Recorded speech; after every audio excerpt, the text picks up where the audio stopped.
Mo, what is that on your lap? I was ready to do the typical intro, then I saw something that you're holding. I need you to explain that. Man, this right here is a bowl that I got from the Madison Square Garden. Right here, I ate this up.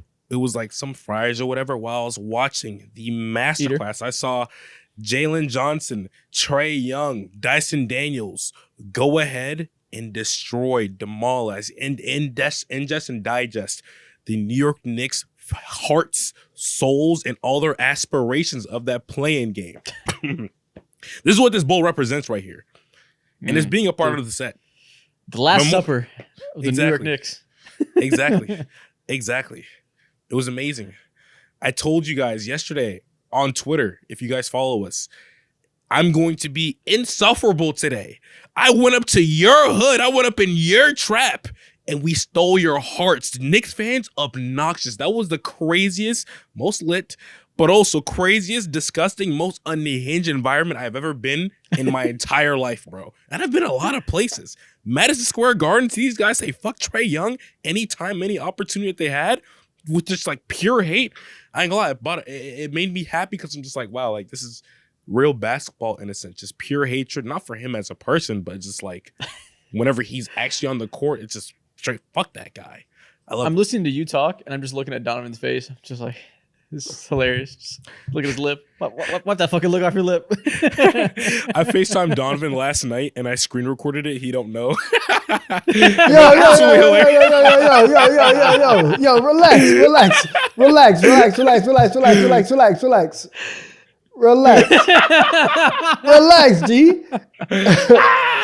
I'm out here. Man, listen, I've been sick for the last 3 days. I've been on mad medicine. I was loopy. Shut up. I have been too. I know. Who cares? I was loopy. I'll tell you that in confidence. All right, we're going to talk about that. The in-season tournament is going on. We're going to talk about a lot today because as you guys see by the title, we are going to put every single NBA team, every single NBA team's future into a tier list. How bright is the next 5-10 years for each individual organization? I love this widespread knowledge. Yeah, we're going to talk big picture, the biggest picture possible. Where are these teams going? Are they doomed in the future? Is it looking bright? Etc. Before we get into that, do us a favor, drop a like and subscribe. Yes, give everybody a doom or boom. Let's do it that way. And if you guys are watching on YouTube, do me a favor, go on Spotify and download it, like it up, follow us there. Just trying to make a big push on Spotify. I'm caring more about that platform more than ever. So do us a favor and do that. If you're actually on Spotify, do us a favor. Keep doing what you're doing. Drop a review, 5 stars, all that. Help us climb up those charts. We're at like 26 right now on Top Sports Podcasts. I would like to hit the top 10. Hey, I ain't gonna lie. Like 3 weeks ago, we were like top 40. Great. Happy to be on the charts. Then Isaac showed me the charts and how they worked. I was like, oh my God, we are 26. Can we like be top 15, top 10? Like you said, holy shit, could we potentially be top 5? Y'all need to tap in. I want to see it. Yeah. That's how I started posting the video there too. So if you're watching on Spotify, you can, if we're doing something visual, you can switch to the video and audio on Spotify now. Overall, caring a lot more about that. So if you guys can round those numbers for us, we appreciate it. Let's do it. The cranium is crazy. Oh my God. I mean, I really don't know what to say. Crayon eaters, rejoice. All right, before we get into this tier list, before we get into the main topic, Mo, I believe you have a moment of the week you'd like to talk about. I don't know what it is, but go ahead and tell us. The Atlanta Hawks are back for now. Surprise, surprise. We just talked about this. Why are we talking about this again? We just spent like 5 minutes Shut on up. this. Mute this guy's mic. All right. This is not your turn to talk. All right. This is moment of the day, not Donovan moment of the day. Moment. Exactly. So highlighting the moment of the week are the Atlanta Hawks. So far this week, they had a record of 3-1. Obviously one of the better records in the entire NBA. They just got off of a long win streak, or one of the longer win streaks in the entire NBA, right behind the Dallas Mavericks. And they had highlight wins against the Los Angeles Lakers. Went ahead and they looked the Milwaukee Bucks in the eyes, snatched their lunch too, and most importantly, stamping this is going up against the New York Knicks in a elimination, what's called Emirates elimination. The Emirates NBA Cup. NBA Cup. Put There some we go. respect on their names. How many times we gotta do this? We respect oil money. You got it. Come You on. got it. Along with oil money, I'm starting to see the NBA respect, or really not even the NBA, the Atlanta Hawks respect the defensive end. So far in this Trae Young era, this has been by far and away like the best defense that this team as a whole has played ever. And the last time the Atlanta Hawks has seen this level type of defense being played, none of us had like facial hair on our at all. This was back in like 2018, 2017, back when Dwight Howard was an Atlanta Hawk, bro. Dwight Howard, I'm talking about Dwight Howard in the big year 2024 playing basketball. Okay, so it's been a while. And You're so, a late bloomer. I mean, we had a little bit of facial hair. In You didn't 2017. have a mustache in 2018? No, I did not. I was like, Damn. my face was smooth as a baby's butt. It was. I'm a yeah. Mexican. I've had a mustache since I was like 11. So But no, over the you're last 15 games, the Atlanta Hawks have a top 9 defense, bro. Top 9 Ooh. defense. Since Thanksgiving, this is the best team in the NBA. This is crazy to say. And as a Hawks fan, I'm here for it. Yeah, man. But coming into the season, I was high on the Hawks. And of course, you were, being a Hawks delusional fan every single year. But this year, I was like, I think you're right. I think they're going to be better than people think. But even that was just a 7 seed for me. You know, I was like, I'm higher on them, but I don't think they're going to be amazing. And the reason I bought in is for everything you mentioned. The defensive end, you finally see a vision where they have 4 or 5, 6'8" to 6'9" wings that can just switch everything around Trae Young and just give them that infrastructure. We didn't really see that kind of fruition the first 15 games or so. It was looking kind of slow, mostly because of injuries. But now they're healthy. Now DeAndre Hunter is just, of course, the 6th man of the year, playing like a goddamn star off the bench. Reece Shea is comfortable. Dyson Daniels emerged. The center rotation is the center rotation. You know, everything has really come into place, and we're seeing that vision like fully come together now. Mm-hmm. Absolutely. You guys can keep Donovan, talking. If you think I'm going to talk about this team, I'm not. Like, you guys can just have your Go little ahead. conversation. You think I care about? You think I care about this team? That Donovan, outcome on these funny your little job. courts. We don't care about these courts. These the Halloween courts. We don't care about that. I'm not discussing them. No, Oh, well, let's discuss this goddamn New York Knicks. Let's discuss how there's. I'm not talking they about made that all these either. trades. Let's talk about how they made all these trades. They traded 1 million first-round picks. They brought in 2 max contracts, and they still have nobody that can create a shot outside of Jalen Brunson. And when he gets locked up and has a cold game because he's adjusting to a all-out defense on him, what do they have? They have Mikal Bridges not living up to 6 first-round picks. They have Cat shooting jumpers, not looking in his rhythm, so switching everything on him. They have OG Anunoby. Not gonna say anything bad about you because I love you, and that's about it. Tell me about that. Tell me about the campaign minutes. let's talk about how your old man is falling off a cliff right now out there on the other side of the country. Let's talk about that. All right, Mo, real quick, I might be confused. I might need you to clarify for me. Let's But hear is this not moment of the week? And This is is that about moment of the week not New York Knicks versus Atlanta Hawks? Yeah, I ain't Am gonna I- lie. let's get into the You are Am I correct, correct? I fear. Let's get into the You are episode. correct, I We fear. have literally 28 other teams that we need to talk about, and we need to go. 'cause I like we talking have about these two. No, we have a Okay. history, and people understand that. Like, normally we get caught up on like the first 1 to 2 teams. Let's keep the show moving. All right, we have other Let's teams stay to talk caught up. about. No. We gotta stay on topic. No. Okay, so real quick, genuinely, what did you see when you watched this game? Did you see anything that like surprised you about the Atlanta Hawks that you really didn't have an eye for until this game happened, or what?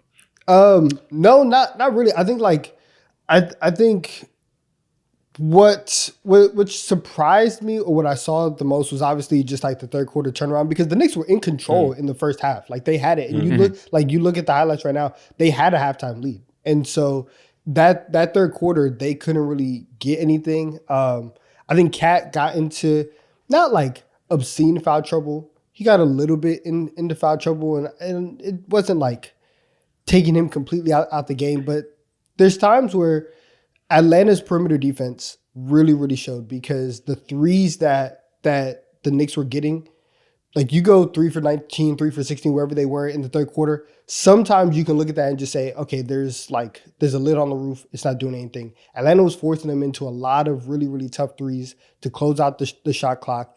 And that's just a way that they did it. I didn't think that there was really anything massive to take away from it on the Knicks side, because also this is kind of who they've been the entire year. Like, they haven't been able to put teams away. Like, you've seen them battle with Charlotte, you've seen them battle with Chicago. All these like, we keep thinking about the Knicks as the upper echelon of the East.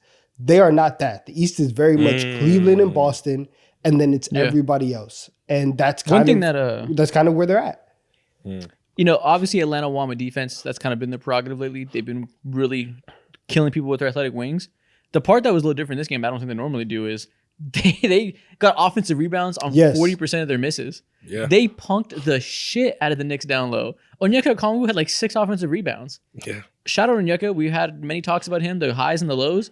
He's not typically this beast down low on the offensive boards. So DeAndre Hunter was killing him there too. Jalen Johnson was out physicaling them. Maybe that's just something that we're going to see as a big strength of the Hawks coming in now that they're more healthy and have all these athletes. But I kind of saw it more as like, this is an issue with the Knicks. They're kind of looking a little Charmin down there. Well, that's a part of the team that is obviously gone. Now that Hartenstein is gone, and we haven't had Mitchell Robinson, you have those 2 bigs from last year's rotation that are out, and that's a massive part of what the team's identity was. And if you saw like two or three plays ago on this highlight tape, you had a lob to Onyeka.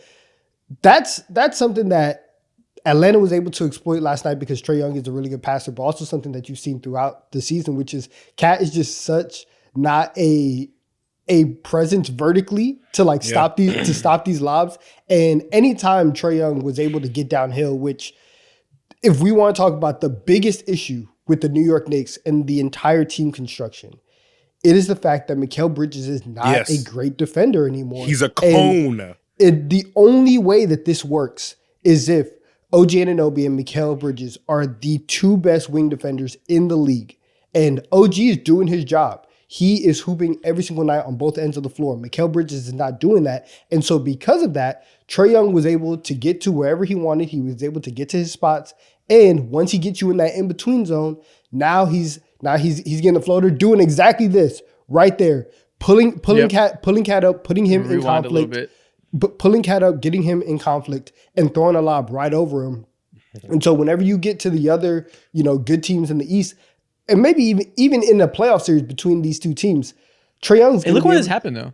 Look at this. What? Mikal starts on him. Talk to me. And look what he does. They come up and do this. They're trying to get into a handoff with Dyson, and Mikal lunges at the pass. Wasn't even close. And so Trae just has a downhill, easiest, there's nothing Cat could do about this. He has to rotate, and OG doesn't get back to stop the lob. But why is Mikal jumping at the pass like that? Yeah. It's ridiculous. So if we are talking like big picture about the Knicks, that has been the biggest issue with the Knicks is Mikal Bridges' defense and the fact that he is no longer that guy on that end of the floor. And so everything else defensively just can't work around it. And it's not even just that Mikal isn't that guy defensively, because you could live in a world where you have OG, who could maybe be the best defensive wing in the league if you want to give him that title, and Mikal, who's fine. You could live with that.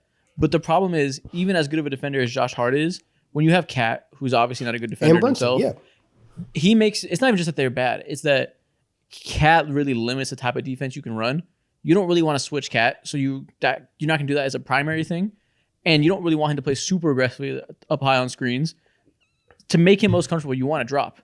And if you're going to run a successful drop coverage with a guy like Cat, you need a demon fighting over screens. You need a very good point of attack defender that can blow screens up, a Drew Holiday, a Jalen Suggs, that type of guy.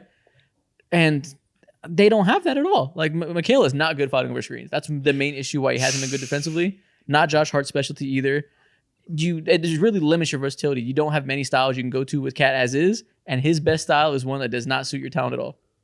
Yeah, so it's not a fantastic situation. And then on top of that, we've seen in the past, like Jalen Brunson has been able to get his shot off on a lot of different people. However, there are some times, and you've seen it throughout the league, very small guards who are not the most athletic guards. So when you don't have Derrick Rose, De'Aaron Fox, like level athleticism, and you really rely on like angles and screens and getting into certain spots on the floor, you can go out and you can throw length on them and you can disrupt them. And that's exactly what Dyson Daniels. Dyson Daniels, man, he's first team. He's not going to be DPOY. He's first team defense, and he is fantastic. And he made life hell for Jalen Brunson last night. And that's something where if you're playing like the Celtics, that's something that can be an issue for Jalen Brunson when you have Drew Holiday and Derek White or Jaylen Brown or Jason Tatum. You just have a litany of these long, rangy defenders that you can throw on your one shot creator.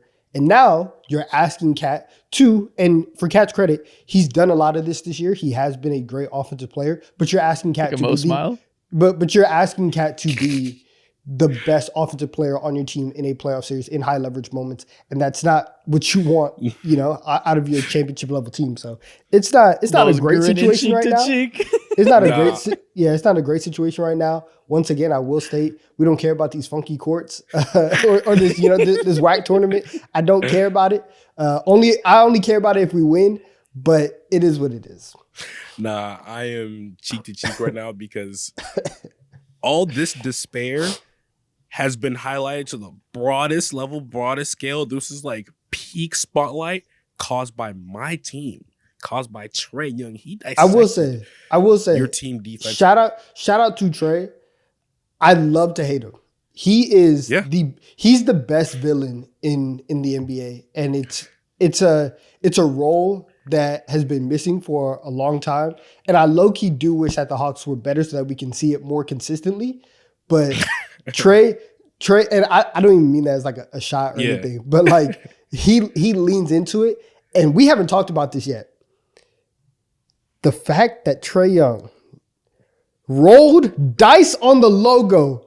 Oh my goodness. Somebody has to fight. 2 weeks ago, right, in college football, everybody was talking about like flag planting and there was all these fights. There should have been a fight at half court. You cannot come into my house, into my trap, roll dice and steal my money. I can't have that. We can't stand for that. No dogs. I ain't gonna lie. That is a moment that I was waiting for. Trae took 2 dumb deep threes, and I think he was trying to roll the dice a lot earlier. But once the game officially ended, he was like, okay, well, I couldn't get those shots to go in. He was like, I just got to go ahead and roll the dice on the court. And I was recording because I'm like, I knew he was just do some level of disrespect on the court. And I got that on my phone, bro.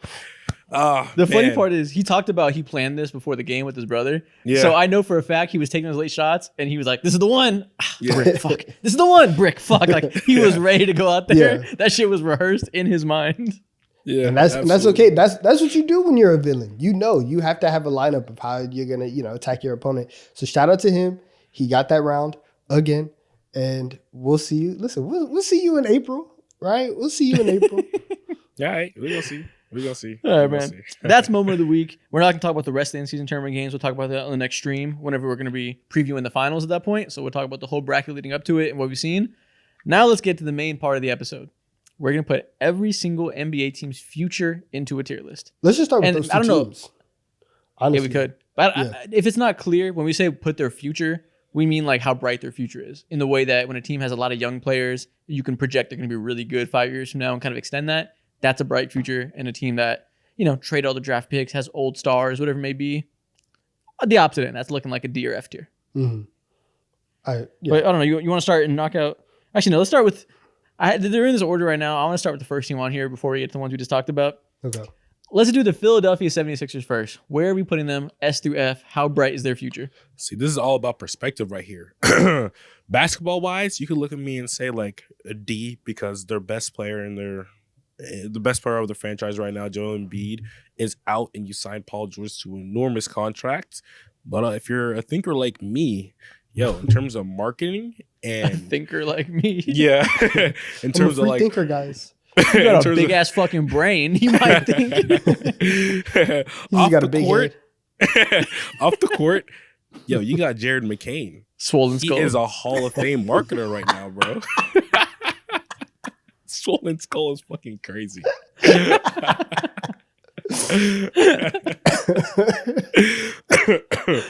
Oh shit, I'm sick. Okay, good. Yeah. You have someone like Jared McCain. Look, you're all sunshines. You're giggling. Someone like Jared McCain acquires and demands so much attention on all social media platforms. He is the face. That may not be what they want though, because the team is gonna suck in about 3 years. If Embiid's knees are as cooked as we think that they are, it's not gonna be a pretty situation. You have Paul George under contract for the next 4 years. He's making mad money. He's already gotten hurt twice this year with the same injury, with the same hyperextended knee. We've obviously talked about all the Embiid stuff. Maxey, as much as we like Maxey, I don't think that he is 1A, lead your franchise. Everybody get on my back and I can carry us to the 6th seed in the Eastern Conference, Definitely. all that stuff.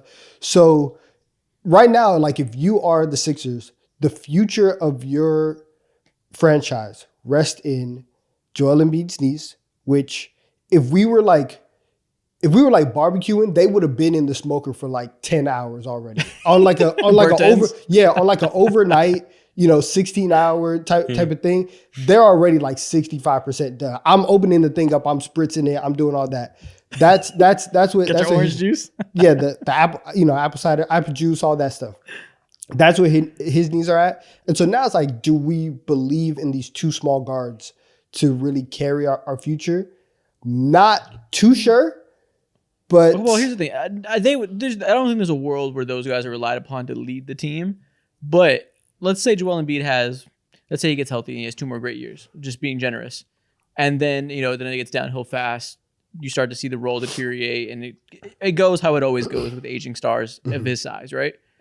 And Paul George is just going to fucking be there making a lot of money as an old man. Probably, he can probably scale down to a role player. So he'll be useful in some regard. They're going to be entering like a quasi-rebuild, right? In a couple of years, once Joel Embiid's cooked, you have a Tyrese and you have a Jared McCain, but they're going to be in a place where they have to start retooling, trying to get the next guy. So does it excite you that you have Tyrese and McCain who could be like the supporting cast ready for when you can eventually get to the next guy? You might deal with some really shitty years trying to get to that next guy, but you have some pieces in place that when you can finally find who that is, however you get to that avenue, you have like an in-between ground. Yeah, that's why I can't put them in F, because there's still a way for them to, like, there's still things that you're excited for as this team continues to go and grow. And or the trade chips, or Tyrese could be a great trade chip in a few years. Like there's something there that they can't be higher than a D, I think, just because this era of them is seemingly coming to an end. And no matter what, you're going to have to reset in some regard, which is never pretty. So that's not a bright future. You can eventually get to a bright future once you go through a rebuild, but knowing there's impending tank years probably, they can't be higher than D to me. Yeah, D is fine. They can't be an F simply because Jared McCain is there and he opens up a whirlwind of possibilities, because at this point in time, like, who knows what his potential is. I'm not going to go over here and say like, yeah, he could be the star of a franchise and lead your team. But in terms of what he is right now, I think C may be a little bit too much, but for what he is right now, along with Tyrese Maxey in his youth, I'm fine with putting him D. I'll be okay with like C if Paul George was like, if he had like 3 or 4 years left of like all-star-ish level of play. I'll say I this. just don't know. I'll go C just because you could be bad and have really like no way out. Nick Nurse is still a good coach. Daryl Morey has proven time and time again that he has, if nothing else, been adaptable and has been able to create different versions of teams. And so Morey and having Nick Nurse and having Daryl Morey allows your franchise to go in a couple of different directions. And like Isaac said, Maxey and McCain, and maybe more so Maxey than McCain, being a trade piece. And if you get 2 years down the line, maybe somebody's, trying to make a push. Do you need 1 year of Paul George to be your third option at that point? Do you think that you can somehow fleece somebody into, trading for Joel Embiid after this year? Maybe. There's a couple avenues for you to do. It's there's worse spots to be in. I think we go C, but we'll see how it shakes out. They could go down to D just because, again, if you have $90 million of salary in Joel Embiid and Paul George that are soon to be past their primes, that could get spooky. But they're not C for now, but be prepared to move them down if we start to see things shake a certain way. Yes. Okay. Let's kind of set the meters on the other end now. S tier, obviously we can go like, I don't know, the Timberwolves because they have Anthony Edwards so low. No. Yeah, Timberwolves. So young? No, I don't have the Timberwolves in S tier. I actually think that they're debatable. Really? I think that like a clear S tier would be like Oklahoma City. Yeah. You could say, OKC, and you could put the Spurs alongside there as well because brightest stars and like capital picks. I also think that that's kind of debatable. My S tier is very like small. Okay, well, you're tripping on that, but we'll get to that. The Thunder are obviously S tier, right? Like that's an easy one to just say that they have all the picks in the world. They have an MVP caliber player, 2 more stars, all the flexibility you could possibly imagine. Yes. They honestly might have the brightest future of any team in NBA history when you think about the way they're set up for the next run. Obviously, like the team that just drafted LeBron James or whatever, like besides that, they have one of the brightest possible ways to look at for the next 5 years with how they're set up. Yeah, of course. I think there was a survey that came out just a couple days ago. All 30 GMs voted who has the best front office, and OKC came up at the very top of that, and then right behind that, I think it was teams like the Boston Celtics and then Miami for whatever reason. But yeah, everyone league-wide also believes like OKC in their front office like that. They pulled off literally the greatest rebuild of all time, and they didn't even have like the most tantalizing assets to start off with back then, and Paul George and Russell Westbrook. So for what they've been able to do, the Shays of the world, Chet, J-Dub, bro, all the insane role players, their lottery pick that didn't even touch Nikola Topic, who didn't even touch a court just yet, too. I forgot about They're that. S tier. Yeah. S tier. Okay, that one's simple enough. So let's talk about the Spurs. To me, the Spurs are obviously goddamn S tier. They just drafted Victor Wembanyama. They have all their future first-round picks. They have Hawks picks. They have a Timberwolves pick looming as a trade asset over the next coming years because it's really far down the road. Zero future picks owed. They have some young guys around Wemby. It's not an amazing young core yet, but it's something as those guys develop together. I don't know. How could that not be S tier? They have Victor Wembanyama, who's probably already top 15 player in the world in the second year. We think he's top 5 pretty goddamn soon. That's S tier to me. Obviously, it's not OKC because they're one of the fucking craziest futures ever, but Spurs deserve it too. Yeah, so like whenever I was thinking about him, and I had like the Spurs for me, they were at the top of A tier. So if you want to put them in S tier, that's cool. I think for me, I was just thinking like I was thinking that like S tier was more about the teams who already had the infrastructure. Like that was kind of the advantage. So like OKC already has the pieces in house, and there is, while I would hate to see it, and I don't think that it will happen, there is a world where San Antonio kind of fumbles it, and the picks that they put around Wemby don't pan out. And then their core, you want to see proof in the pudding. I understand. Yeah, and so that's the only like advantage. But if you want to say S, there are some teams I can bump up to S for that reason. And the Spurs, I think I'm with you. Let's be greedy with how we hold S tier in, and we really like are choosy with it. I'm with you there.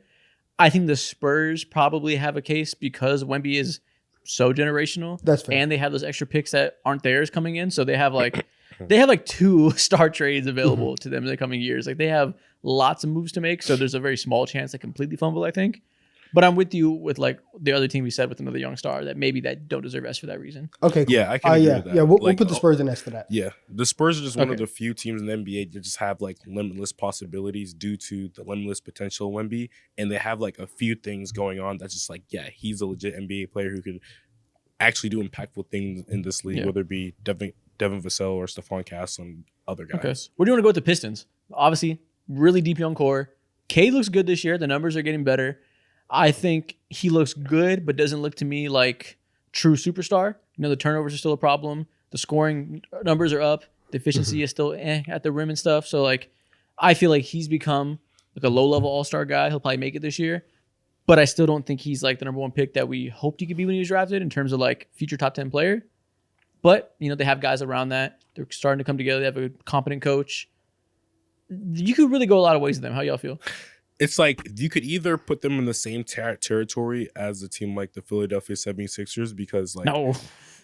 Yeah, because like they have guys in place, but also at the same time, they haven't had the guy just yet. Like, cool, Cade Cunningham could like stumble his way into a playoff, or not playoff appearance, my bad, an all-star appearance, but like he's not necessarily dominating and controlling the league. And I can say the same exact thing when it comes to Tyrese Maxey or so. Now they do have like a plethora and slew of role play or young players there who knows what they could turn into. So just based off of that, I could comfortably put them in B. But if their reality ends up being C, then I wouldn't be surprised. Yeah, I think they need to be a tier above the 76ers at least. Maybe that becomes their C and 76ers are D. But I think Cade is a great player. Oh, let me say this. Cade is a very good player. I think they're entering I think he needs to be your second star. I don't think he should be the best player in your team when you hit the point where you want to contend. But having a star in your team that's good enough to be a second star is still a good accomplishment. Not every team has that. So, and again, I might be wrong. He might keep getting better. But I think if you have star 2 in place, a lot of pieces and picks to eventually get star 1, however that comes, and just a lot of other bites at the apple with young guys like Ron Holland, Jay Ivey has some promise, all this stuff. To me, it's at least B. At least It probably is B. I think you had to have a star. So I to me they're exactly B. Wow, I don't. Maybe I'm just too low on the Pistons, and maybe I'm just being too hard on them because I kind of see them in like C territory. Okay, but if you see them in C, do you see Sixers in D? Like, or do you feel like they're in the same category? Well, I think so. So we put the Sixers in D. I think, like we said, there's a world where by the end of the year, Philly could be in D, right? Like we can find out more information about everybody's health, whatever, and we can get to February, and all of a sudden, I feel even worse about Joel Embiid and Paul George than I do right now. So there's that with the Pistons.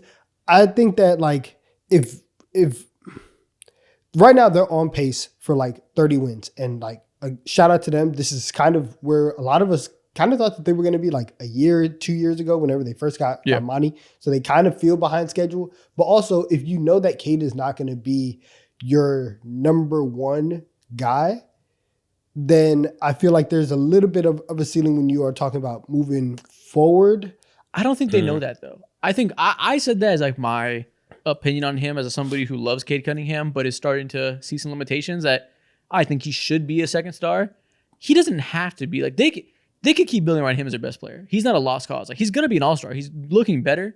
I'm just trying to like adjust my expectations a little bit. But I wouldn't say like the way you framed it right there makes it seem like Cade's a bust in some way, which I know you're not getting at that. But that's the kind of territory you're at when you say like, I know I don't have the guy.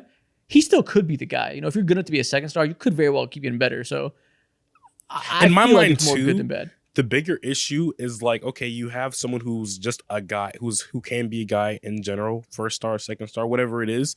I like to look at like the youth depth chart and see how many very quality role players that you've been able to acquire over these last 4 or 5 years or whatever it's been throughout their tank.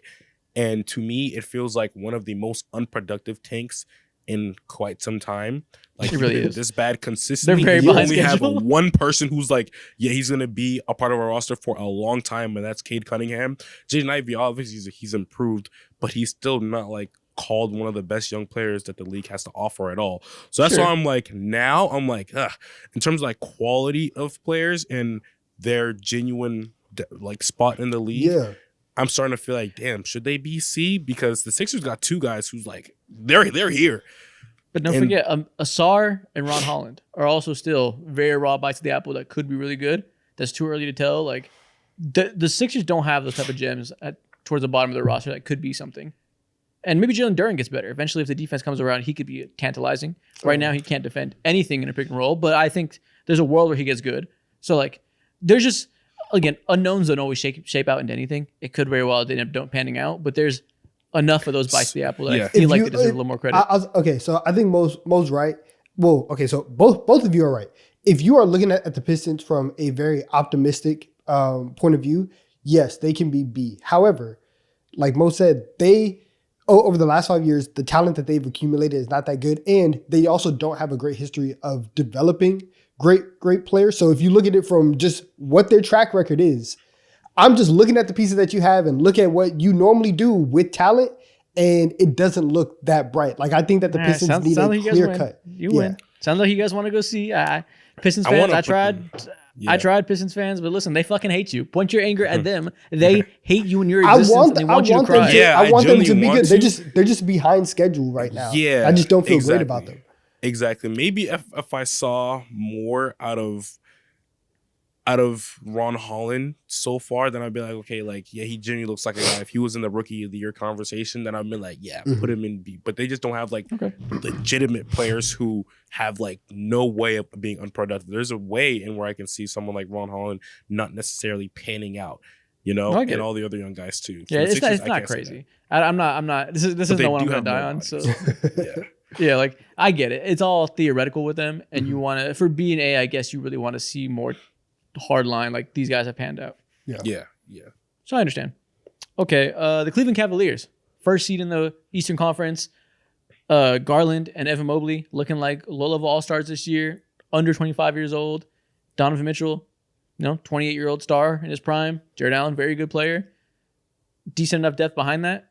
Where does that land you? Hey, You could. But it's crazy because last summer we would have been like, fucking C, they need to panic. But they fixed it all this year, and like they deserve a good ranking, I think. Yeah, I'm going shout out to Kenny Atkinson, bro. Like, regardless of what happens, at the end of the day, they have someone like Evan Mobley who looks like a legitimate all-star this year, and then Darius Garland is at a bounce-back season. Jared Allen is still there, so over the next 5 years, his game is not diminishing. It might be safe to assume the same thing for someone like Donovan Mitchell too. They're A tier. Yeah, and in the future, they still have in their back pocket, they could trade Jared Allen, who's a very valuable player. Like, they still have the option that if we see the issues that happened last year come up in the playoffs again and the fit doesn't make sense in the playoff setting, they have the ability to just shift things around and maintain just as much long-term flexibility. Yeah, and the fact that they came into this season, it like last offseason could have been worse than what it was. Like there's a scenario where either Darius Garland is gone or D Mitch is like, you know what, I'm out of here. I don't want to be here. The fact that both of them are back there, the vibes are really good. They started the season super hot. They're at the top of the East Conference right now. Like that, all of that is like you survived a lot of the quote unquote tough times that could have been your way. So I like them in A. Okay, where do we go with the Milwaukee Bucks, who have started to play better after their 2-8 start? They look like a good enough team that their season isn't cooked. They're not out of the mix come playoff time, but they still have a 30-year-old superstar who has a style of play that you don't project to be super longevity. They have an aging small point guard who doesn't have that many years left, you would assume, and a whole lot of nothing around them in terms of young talent. Yeah. I have a question. When we say future, what's the parameter? We're saying like next 5 years? 3 to 5 years to me. 3 to 5 years. Yeah, let's say where you see them in 5 years. D tier. Yeah, naturally, they're the classic contending team that has went all in. They put all their chips on the table, and they don't give a fuck about the future. When you have someone like Giannis Antetokounmpo, you're not supposed to give a fuck about the future. So it's like at this point in time, there's no slight to them or Bucks fans. Like they are one of the teams that we're talking about right now who are supposed to do everything you can to raise up that Larry O'Brien trophy. So they're like D, maybe F. I don't even know why I'm putting D because they have literally no promising players. They're D because if and when shit hits the fan, they'll be able to trade Giannis if they so please and jumpstart a rebuild. And they're even if 5 years from now it's terrible, they're gonna have Giannis being amazing for the next 3 of those 5 years. So they're gonna have enough years where you have the second best player in the world that you can't be too far down, but it will for a fact look spooky in 5 years, I think. Yeah, easily, because this entire rotation outside of Giannis is not going to be here in 5 years. Yeah. And again, this isn't a slight to them because like if we're doing where they are for the current, they've shown that they deserve better than we treated them in the beginning of the year when they were horrendous. So they've earned the respect for this calendar season. 5 years from now, the same issues are going to be there. I agree. Okay. The Dallas Mavericks. Where are they going with Luka Doncic, Derek Lively, and a solid foundation around them? S tier. S tier. Yeah. This is like the difference. This is the difference for me between like the Spurs and the Mavs. Is that like one, like yes, Wemby is ascending. Luka is already there. Luka is already third best player in the world. Some people might say second, right? Whatever. I don't really care. You made the finals last year. You have that core coming back. And you have the guy in the league who just graduated out of the young star category, right? Like the 25 and under, just graduated out of there. So you have Luka for the next 8 years at his peak. That is exactly where you want to be. They have to be S tier. And alongside Luka, he's got 25, like man. It's crazy. Solid guys like Derek Lively, who you just drafted a year, 2 years ago or whatever. Then you traded for PJ Washington, who's roughly young too. And I mean, that's all you need when you have someone like Luka, that's like S tier type player, one like a genuinely generational player. You have solid guys around him too. You're S tier. It doesn't matter. Yeah, it's clear as day. Just by the nature of having Luka, it's like why the Spurs are there, where we project Wemby to be that good that it's fine, nothing else matters. We know for a fact Luka's that good. He's one of the most talented players of the last 35, 40 years ever, like wherever it falls when his career is over, he is a generational player that will be in convos that most of these teams don't have anybody that's going to sniff. Yeah, we don't need to have like mental gymnastics and like really dissect. Oh, how good Kyrie's gonna be in blah blah years. Oh, is Daniel Gafford gonna still have that lead? Who cares? Luka's that guy. They'll figure it out. Luka's him. Okay, let's go. The Chicago Bulls. Where do the Bulls belong? It's just so hard. Not really. Like their future. They have Modest. They have Kobe White. They have Ayo. They have Patrick Williams, who's youngish, and they theoretically will be able to trade Levine and Vucevic at some point for something that will be of some value. Theoretically, yes. I agree with you. Once again, the Bulls have shown let's say they keep Levine, though. They could just keep Levine. I don't know. Okay, fine. But like the Bulls have shown us no reason to think that they are going to manage assets properly. And True. I think that even out of all of the guys on their team, we think like low-level all-star. They might have like one low-level all-star on their roster right now. Maybe. It is not. This team has created itself to be in NBA purgatory over the last 5 years. And because of that, they've also set themselves up for their future to be in NBA purgatory. I don't have a lot of hope for them. I think this is, it could be bleaker, but I don't have, if I'm a Bulls fan, I don't have a lot of hope for what the next 5 years is. Low key, listen, it's D or F. It might be F, honestly, because you said they have maybe one low-level all-star. Maybe Modest Buzelis becomes that. He has the tools. He's such a blank slate. We could imagine him to be anything right now. Whatever way we want to convince ourselves, we can do it with Modest Buzelis. But even then, I like Kobe White. He's not a star. He's a very good player, not a star. None of the other guys are. God knows Josh Giddey isn't a star. They do not get credit for their future because they had the opportunity to tear it down and rebuild, which they haven't even begun yet and maybe don't want to ever begin. So for all we know, they could just continue to be this team for the next 5 years and be mid as hell. And to me, they've done zero actions yet to show they have a ceiling that could make them eventually be A or S. So to me, they're F. All we can do is I'll go. Yeah. We don't talk. We really have to harp on the fact that they traded Alex Caruso and got no picks back. They got Josh Giddey and got no picks back for Alex Caruso, who for years was one of the top trade targets for all the contenders in the world. Think about the hauls people were giving up. Think about the level of just like fit that Alex Caruso could provide on a whole bunch of championship teams and what people were willing to give up. And the Bulls are like, nah, I'm good on that. Like 40 and 42 is good enough for me. We need him. That is disgusting. Yeah. Routinely, bro. Like whenever you think that the Chicago Bulls have an opportunity to really like take advantage of the situation, they do the complete opposite and they do the stupidest thing imaginable.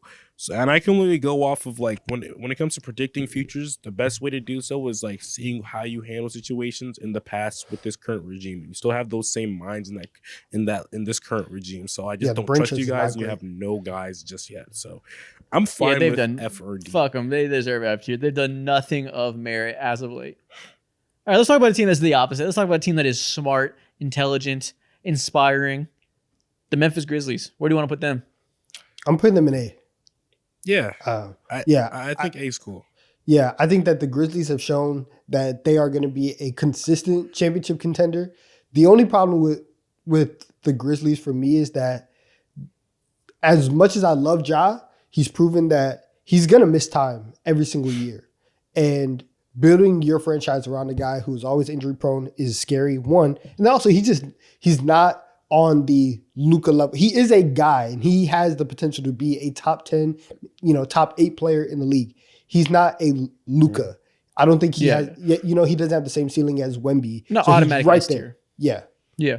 And if you wanted to argue S tier for the Grizzlies, it would be because they've shown as a front office and a staff the consistent ability to find value. And a crew. Yeah. And a motherfucking crew. Because they've shown the ability to constantly be able to find value at like every single avenue possible. Mm-hmm. Undrafted free agents, small trades, using their G League, using other teams' G Leagues to find stars and scout there. Like every single way you could possibly make your team better, they've done that every single year. That alone inspires confidence. So the fact that they already have 2 All-Stars and that plus a lot of depth, like if you want to tell me that's S tier, I wouldn't be upset at giving them like a positive tax for having the smartest front office in the league besides Presti. Yeah, I generally wouldn't be too mad at that either. Like they Are already we on have, S tier? they already have a guy. I don't know what. I'm not sure what like little Jaws. If Jaw They're was really like, smart, man.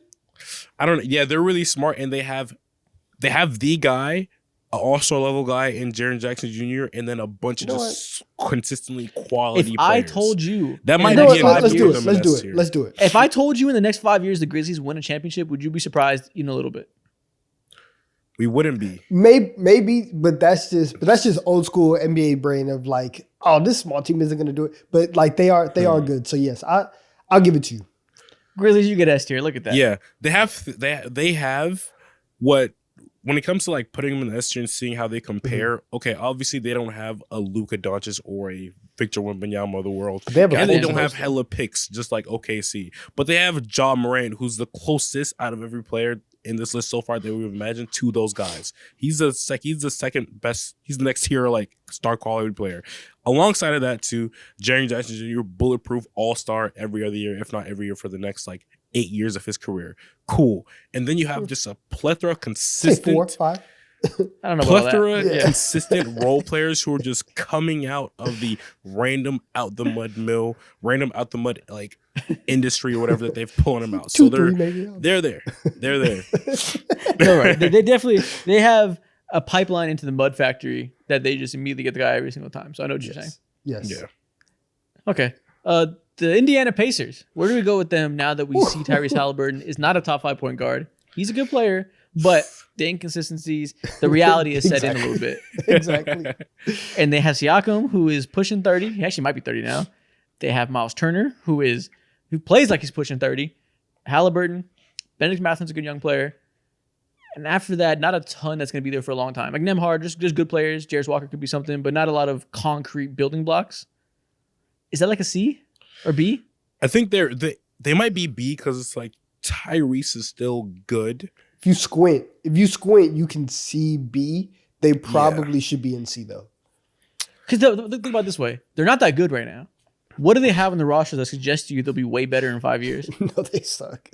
What do they have on They- their They suck. They're so annoying. And I think like the fact that, and they did they did 2 things. They did the Pacer thing, which is we're gonna go out and get Siakam because they are also another team that never likes to be at the bottom. They always want to be somewhat competitive, which to their credit is smart. Like you're in Indiana, you're never gonna get free agents like that. Yeah, You're never make that gonna money. attractive. Get to fill those seats. Do your job. Do what you have to do. But also, you bought in like a lot of us did to Tyrese's run last year and thought that he was making the leap. So you did what you thought you had to do. But it's not great. It's not Yeah, especially fantastic. I'm glad you mentioned that. We know for a fact they're never going to tank and do what's needed to do to hit a high level. They're going to continue to be mid tier forever. They have to be C. They want to be C forever. That's their MO. Yeah.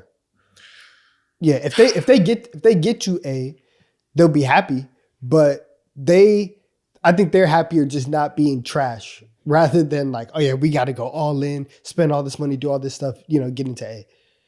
Yeah, they don't I don't shoot know. for the stars, land on the moon. They shoot for like the top of that building over there. And it's Indiana, so the building's like 4 stories high at most. So they can get there every time. You should know Indiana's architecture is hilarious. They shoot for the top of that barn over there. They live on there.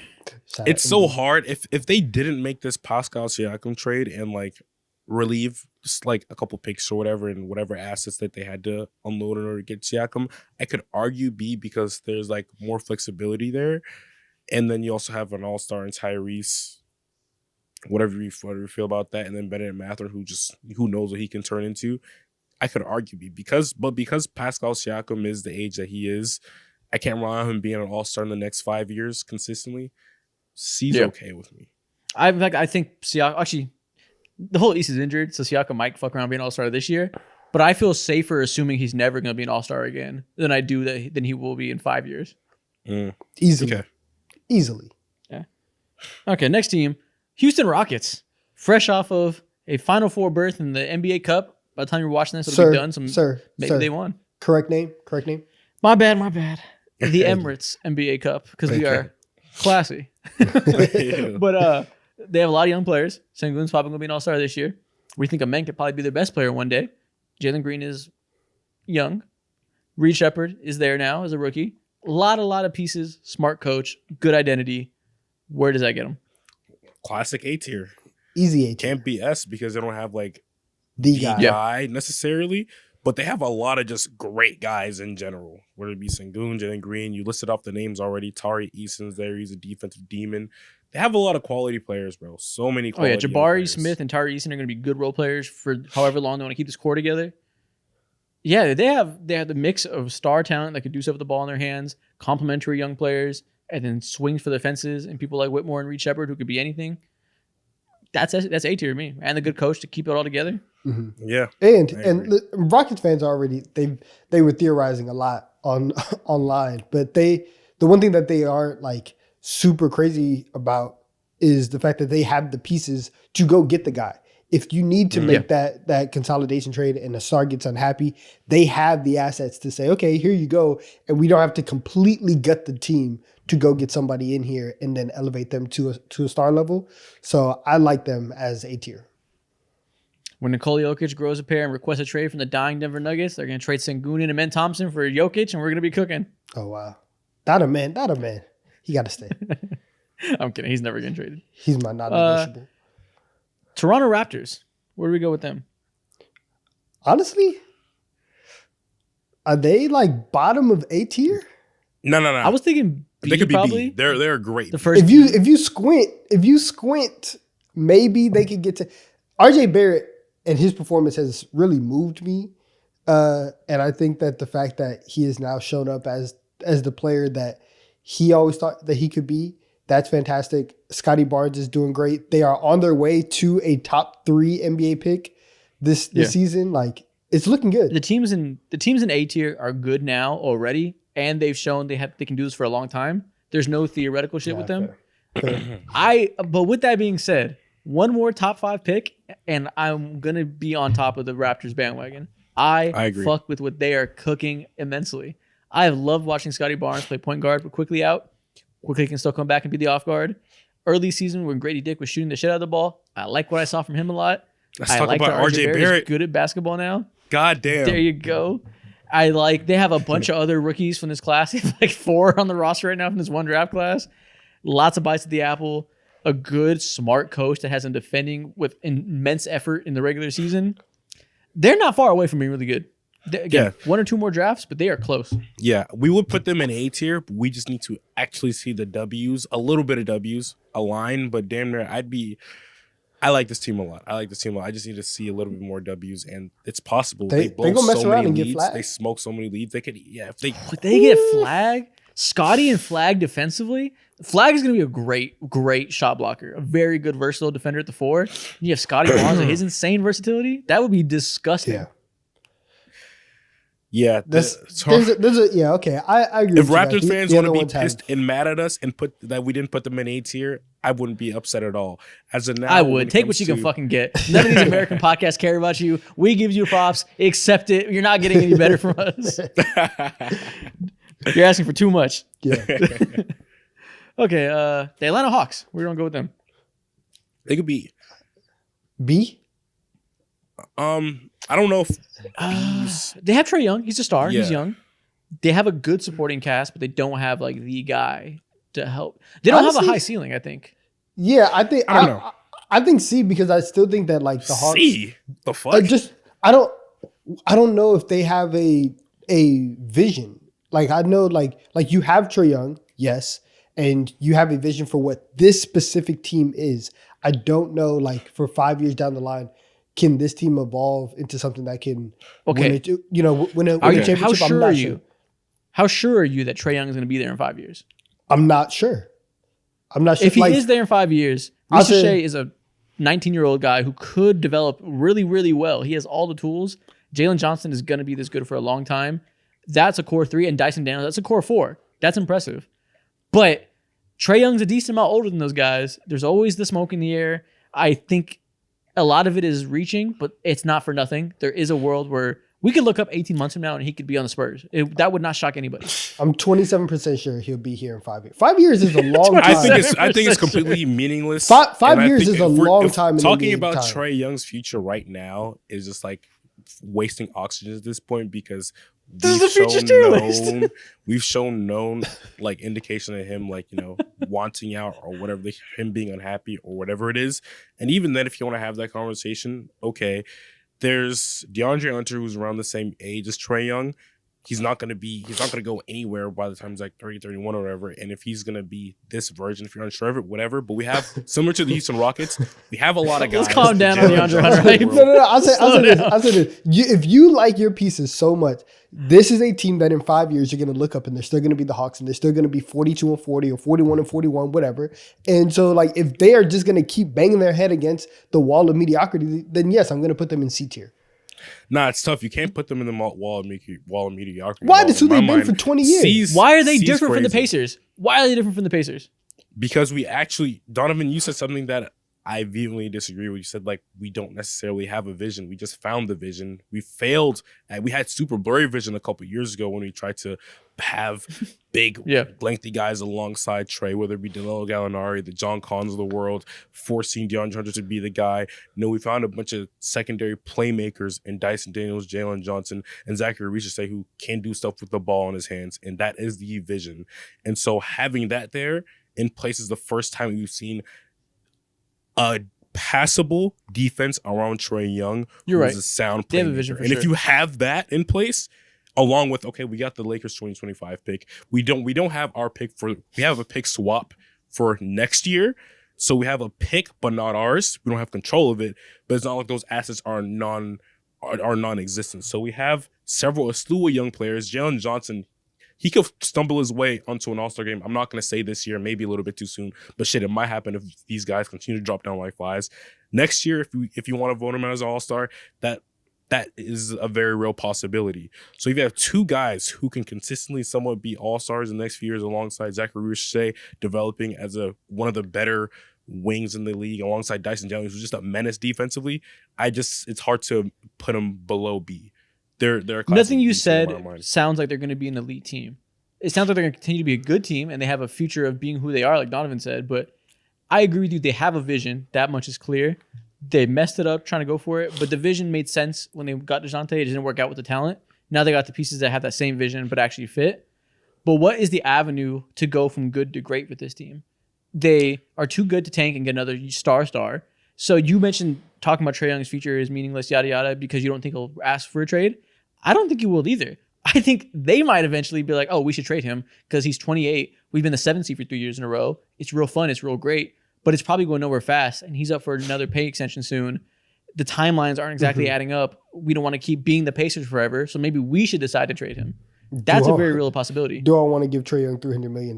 Like, I'm not. You know what I'm saying? Like, I'm.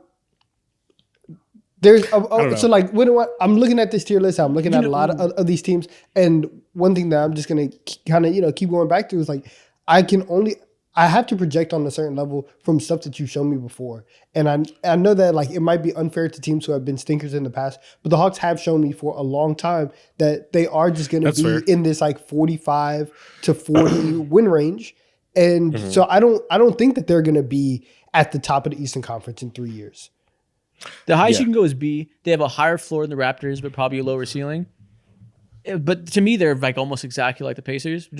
They're currently playing better, but we saw the Pacers last year playing better. So like it's a flip of a coin there. So we could judge the Pacers on their worst day or their best day. They both happened in the last calendar year. But to me, they're very similar situations.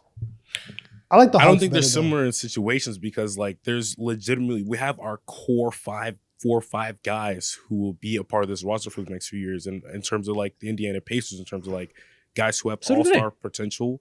There's only one guy who's like Tyrese Halliburton who's solidified. Yes, he's going to be a part of our core. Outside of that, there's question marks all over the place. They genuinely do not. I'll give the Hawks. I'll go B. I'll give the Hawks the nod because there's no question mark in that. Yeah, because Pascal is like the second best player. There is a question mark in that. Those guys aren't superstars. Those guys are very good. They're good players at work. But you need a second star if you want to have a ceiling. And we're projecting based on like how good we think they'll be in 5 years. And there's a question mark if any of those guys can be good enough or get you a guy that is good enough. Maybe you're just not sold enough just yet, and I can't blame you on that. Maybe you're just not sold enough just yet on how good Jalen Johnson could be. Are you sold enough that Jalen Johnson's going to for sure be like a star? I think he's a very good. He Like, could be third an player for your team. all-star. Yeah, I think he could be a very good all-star. Sure. Maybe you just don't lower end all-star. see the motion. And get so, the, like- get the vision. Yeah. Maybe you just don't. You know what I'm saying? And alongside of that, too, having Dyson Daniels be like a routinely like first team, second team All NBA type player, like, bro, this team is solid. Okay, I'm fine with B. That's cool. just as say long you're as not everyone an hires B. ambitious thinker and keep it moving. You know what I'm saying? Like, Okay, the Charlotte Hornets. I feel like this is another B tier. They have LaMelo, they have Brandon Miller, and a lot of question marks. And LaMelo's health is always an issue. He's played really great this year. Yeah. Got fucking hurt again. Granted, it's not his ankles, but that's in the air. Brandon Miller's looking promising. We'll see if that continues to go. Mark Williams is the friends we made along the way. Similar to the Hawks, I want to put them in B tier because you have I can't do guys. If you want to, you can't do that. I can't do that. There's the framework for it. You see the vision. LaMelo similar and to the Brandon Hawks Miller and is the a Toronto Raptors. strong foundation. Exactly. They're Yeah. behind schedule like the Pistons are. They should be better by now. But that's not relevant. We're looking in the fucking towards the future, not the past. They got a new coach that seems professional I like as hell. that- Yeah. Make them play the right I like way. their coach. This is not one of the. I like Charles Lee. I like LaMelo. I like Brandon Miller. The LaMelo piece. I think I flip flop on LaMelo every single week because there's some weeks where I'm like, yo, like he is taking these strides and the scoring volume that he shows and the ability to put that offense on his back and have all the usage rate. To hell with efficiency. Like I'm just happy to see it. But then there's other parts of it where you're like, this guy is an absolute cone defensively. There are nights where he puts up 38 shots and you're like, okay, well, maybe that's not the best thing to do. And I'm not 100% sold on it. And so Hey, Mo. I don't know. That's hard. Mo. Let's What? jump this motherfucker. We're going B. Fuck him. Let's go B. We're going LaMelo. Yeah, like they have the framework. If there's a vision and there's a world where you're not going to be mid, it's behind LaMelo, Brandon Miller, and whatever Mark Williams might be. Is it? Okay, like I understand, like looking at the past and like not believing in this, but this is just one of those rare instances where it's just like the past doesn't tell the full context of this team. They've So been in 5 hammered so in with, 5 like, years, continuous in 5 injuries. years, Yeah, you have this 5-year arc of the Hornets, and granted LaMelo stays fairly healthy, whatever. What is the ceiling for the Hornets? they could be a in the top next 4 or 5 5 seed routine. It's And I just think as that's the promising to B me tier. as it is for the Hawks or the Raptors. Yeah, exactly. They will be like good. There's no way they're going to be trash. Good. And if there is, it's because That's a good way to put it. If you're B tier, we are very confident you'll be at least good in 5 Yeah. years. C and below, you could be bad. D and below, you could be horrible. F tier, go to hell. Like that's a good way to view it. Yeah, exactly. There's no way they're not going to be good. And if there is, some catastrophe happened. There's no Well, way in 5 years that you think that the Hornets will No. not If be there bad. was no way, they'd be A tier. There's some way, but you're pretty confident they'll be good, which is B tier. Yeah, sure. There's a way. If there was no way, if it was foolproof, they would be B or Yeah. F, A or F. I feel like it's you're a right. clearer way that they're going to be bad in 5 years than they are going to be good. Now you're hating. Come on. I think you just don't believe in like. No, I No, don't. like that. I don't. Yeah, I don't that's what it believe in is. them not like that. I think the Hawks have a much better infrastructure right now. I think that the Yeah. Raptors have a much better infrastructure than the Hornets right now. I think that Charlotte is probably on the same tier as Detroit and Indiana. They've had, like, a couple years ago, they had much better years with like a young LaMelo where they were in the play-in. They are another team that is kind of off schedule. Now, it's not 100% their fault because LaMelo keeps getting hurt, but they are off schedule. Yeah, but Yeah, they're, but off they're schedule restarting due their to, process. like, They're still rebuilding. yeah. They're not. They They're not. The Hawks are too good to really keep tanking. They are who they are. The Hornets are going to keep getting some high picks. They're kind of Yeah, jump and starting the it's process not, over again. And I wouldn't necessarily blame LaMelo Ball for not having another guy because they decided that, we want to like keep Terry Rozier on this roster and sign Gordon Hayward and have him like keep us like a mid team. So we're gonna miss out on high draft picks through the year 2022, 2023, and so on and so forth. Like they had their own like level of self-sabotage.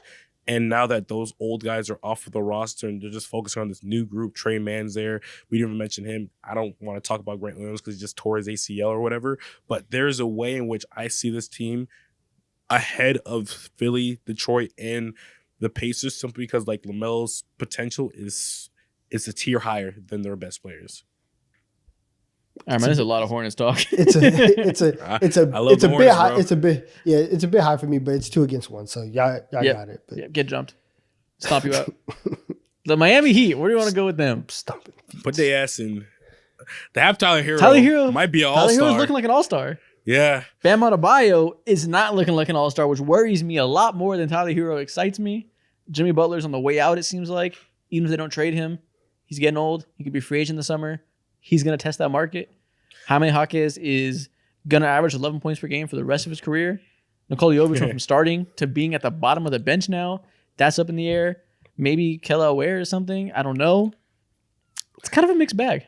It's like for the Miami Heat, they're a classic C team because you can't ever count them out for real. Me personally, I'd want to like put them in D because whenever you do trade someone like Jimmy Butler, you're not going to get a ton of assets for him at all because he's 35, 36 years old or whatever, and wherever he gets traded to is not necessarily guaranteed where he's going to stay, so his values are automatically diminished. Tyler Hero is a great player, fantastic complimentary player, but he's never going to be the guy leading you to a championship level team.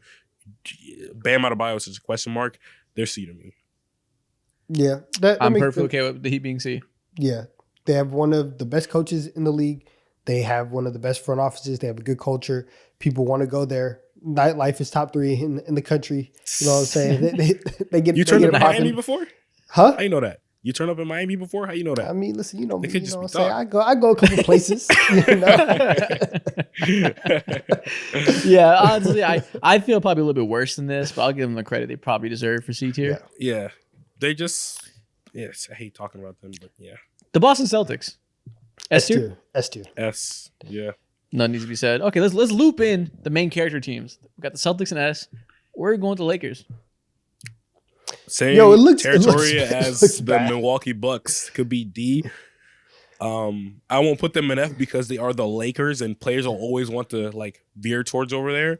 So Maybe. I'm fine with D. Maybe there can't was be there was like a 5-year period they couldn't get meetings, and I think like I would put them in D tier for the fact that I am very, very skeptical about what Rob Pelinka can do. Like they are very, very lucky that LeBron was like, yeah, I'm gonna go and be in LA and revive them and do all this other stuff. If you give Rob Pelinka a blank slate and say like, okay, go rebuild this team, that team does not. I don't have a lot of faith in that process. We do a lot. We do a lot with the whole they were lucky for LeBron thing. To some extent, they were. They had a good young core and accumulated 2 max spots. If they didn't get LeBron, they would have got Kawhi. They were perfectly situated for a star to come in and lead the team and make a trade for an Anthony Davis by getting rid of all those young guys. If it wasn't LeBron, it was going to be another star. And in fact, it's almost a guarantee it would have been Kawhi Leonard. He wanted to be in LA and he wanted to run his own team. So you said in those 5 years they couldn't get meetings. Yeah, because they were starting to rebuild and they were fucking dog water. This isn't 1980. People don't want to go there just because, the realities of an NBA team have set in. You got to put in the legwork to build out a team first before stars want to come. But those stars eventually came. I think they can probably do the same thing. And let's say LeBron leaves the summer or the summer after that. They're going to be able to trade Anthony Davis for a good little haul if they don't decide to keep building around him. If they do decide to keep building around him, you're going to be at least decent for the next 3 or 4 years until AD inevitably ages out too. You'll be all right, probably. But I would think if LeBron leaves, they get rid of Anthony Davis too and jumpstart a rebuild. But they don't have any blue chips yet. And even if you trade AD, you wouldn't be getting probably a blue chip player. Or maybe you could, depending on when you do it. You'd probably get a lot of future picks, which would be cool. But you can't be higher than C. Yeah. If they went ahead and traded these 2 first-round picks that everyone must have flapped their gums about, then I'll be like, oh my God, they might actually be in hell and they might have to be D. But they still got them. You can tell me C and I'll be all right. I'm not Yeah, putting my for faith now, in Rob C. Pelinka. You can't put your faith in Rob Pelinka. I don't know how long Rob Pelinka is going to be there, but you know who I put my faith in? JJ. Right? Jerry Buss. Oh, yeah. Not Jerry. What's his name? I said Jerry, not Genie. Jerry.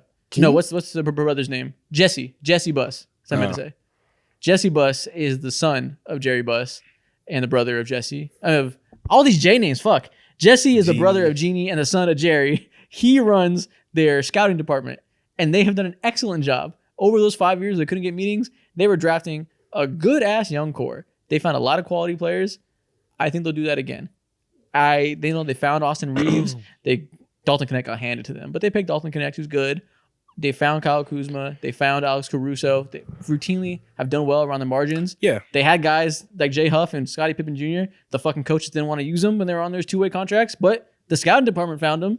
So they're not, to me, like, they couldn't be F, even though they might soon lose LeBron James.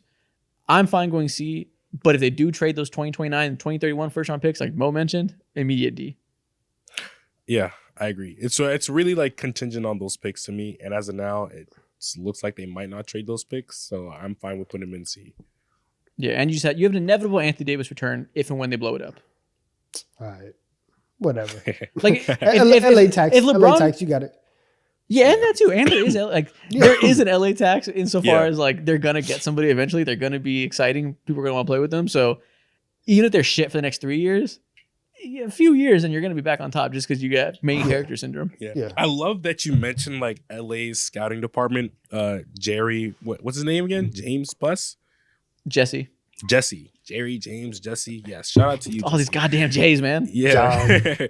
They have generally one of the more overlooked scouting departments because they, like you said it, they just consistently find random guys who are able to fulfill a role that was vastly needed every single year over the last like 7 years or so. Yeah. So he needs to be running the team. He needs to be the controlling owner because his bag is deep. They do good work over there. Yeah, I agree. Make him GM, man. All right, let's go to another young team. Minnesota Timberwolves. Where are we going with them? B. That's what the fuck with Anthony Edwards on the roster? You have Ant-Man. Nah. Right now. You do? Right now, Rudy Gobert is there. Aging center. We talk about in 5 years. You have an aging center. You have Mike Conley right now, who's obviously, we know he's going to be on his way out. You just had the best vibes that you had. Traded Cat out the window. You traded for Julius Randle. He's probably going to be either re-signed on a deal that nobody's going to like in 3 years, or he's going to be gone. Dante DiVincenzo is not playing well. You have Rob. That's great. You have Jaden McDaniels. Thought he was gonna evolve and grow. That's not really happening. The whole ownership situation. You have no idea who the owners are gonna be in 9 months.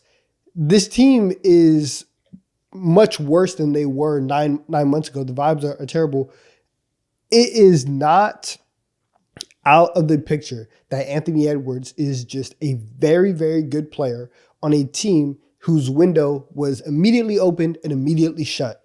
And there's a real possibility they missed the play-in this season. I think you're carrying on to the fact of how disappointing they've been this year.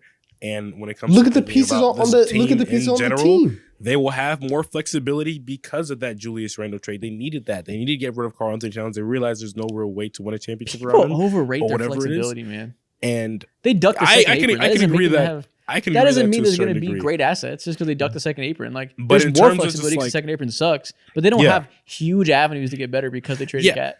Yeah, I can agree to that, but in terms of holistically, like, they have opportunities and their real life avenues are created through these trades, and as long as you have potential and you have someone who's legitimately a top 10 player routinely over the next few years, I think they're like, but if they were, so even if they kept Cat and they stayed in the second apron, right? Like, you weren't going to be able to make crazy trades. You weren't going to be able to get buyout guys. What's the main way that they were going to have to build?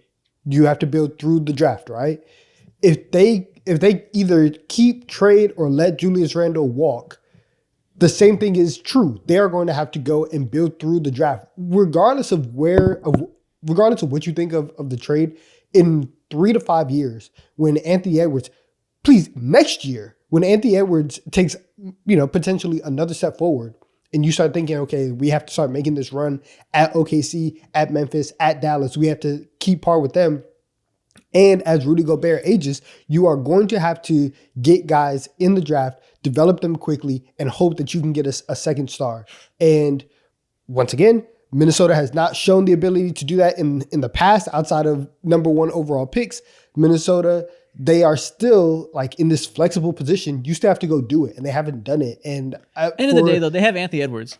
We gave other teams credit. Like, he is closer to being Wemby and being an automatic S than he is to being Trae Young and being B. So I don't think they're S tier either, but he is so good that you could argue he's also in that tier. To me, he alone gets But an you A tier. can't. But you can't argue that they are in a better situation over the next 5 years than the Rockets, who have a million assets, and if need be, can go out and get the guy who the Cavs, Yes, who are you're at the right. top of the But I conference, think and how have a good trade piece Anthony in their back Edwards pocket. is, how good Anthony Edwards is right now, supersedes all that shit. He supersedes all that shit. What do you mean? It does a lot. He's that much better than Alfred It does a lot of Sengun heavy lifting. and what They're Darius 12 and Garland 11 Evan right Mobley now. is. We're not We're talking talking about the this next 5 year. years right now. No, but that's what I'm saying. Like, they have to, once again, if the Timberwolves are gonna go and make another push, they are going to have to change the fabric of their team once again. And so it's gonna have to be an ever changing eras for them. They're not gonna have any And they stability. can do that. You have the guy. Like, if you have the guy, who else below this team has a guy that good and that young? I can't put them in A? S. I can't put them in S. Yeah, No, no one's fuck arguing no, S, they're but S. they definitely Okay. Yeah, they're belong in A. A though, because they have the guy, and that's when the conversation should end. I don't know. I think it's a very real possibility. Team wise, You're right, there is the I agree possibility. with And you that where and it's that's what we're talking about. I think that for them, it is right now. It is more likely that they are in the 5 to 8 range over the next 5 years, rather than them being in the 3 to 1 consistently out west. They're in the spot that the Mavs were a couple years ago when they were terrible and they reloaded and they got Kyrie, they got PJ Washington, they made all these moves. That's where they're going. In 5 years, I guarantee you they'll take their lumps for a few years, they'll be mid, Ant will be entering his prime, and they can reload and they'll be good again. Like, yeah, exactly. their floor is gonna very be, high. Yeah, they're not going to be looking to draft a slew of guys at all. Like, they just need to fall into one guy who is similar to Derek Lively in whatever position or whatever, and make their place through trade or free agency or whatever it is. That's the pathway. And if you have Anthony Edwards, it's there. You have a guy. And they don't have long-term debilitating deals that just ruin them. Like, they don't have old men. They don't have a Zach LaVine contract that ruins their flexibility to make deals. Like, they can trade all these guys. They can't be S. Hater. It's impossible, but they can definitely be A. Nah, man. And there we go. We're going to A tier. man. You're going to have to say that. Okay, let's move through some of these other ones quickly. New York Knicks. Where do we go with them? They're all in. Their Go players ahead, aren't Donovan. old. They're not super young. Where does that put them? Probably C tier. I mean, the Knicks right now don't have any top 8 talent right now. You don't have a guy who is going to be that consistently. You traded away all of your flexibility for Mikal Bridges. That's not working out well. And everybody, the title winner right now is very good, but also, as we're seeing, the defense is just not championship level. And you can be a very fun team in the regular season. You can score a lot of points. You can win 45 to 48 games, whatever. You're not winning championships constructed. Yeah, you're all in on 28-year-olds. So Exactly. 28-year-olds in 5 years will not be around to the degree they are now, probably. They will be a little and past this their whole prime. team. Yeah, this whole team. And also, you have Tibbs, who is known to run guys into the ground. So in 2 years, what's going to happen when all these guys are playing 37, 38 minutes a night, and now somebody's knee blows out, somebody's ankle blows out, knock on wood, whatever. But it just seems kind of inevitable with a Tibbs-led team. So C tier at best.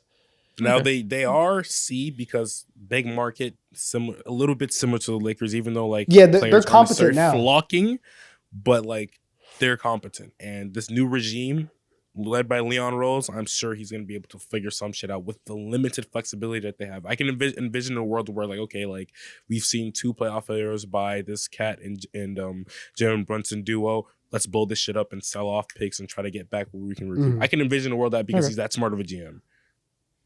Next, speaking of big market teams, the Los Angeles Clippers.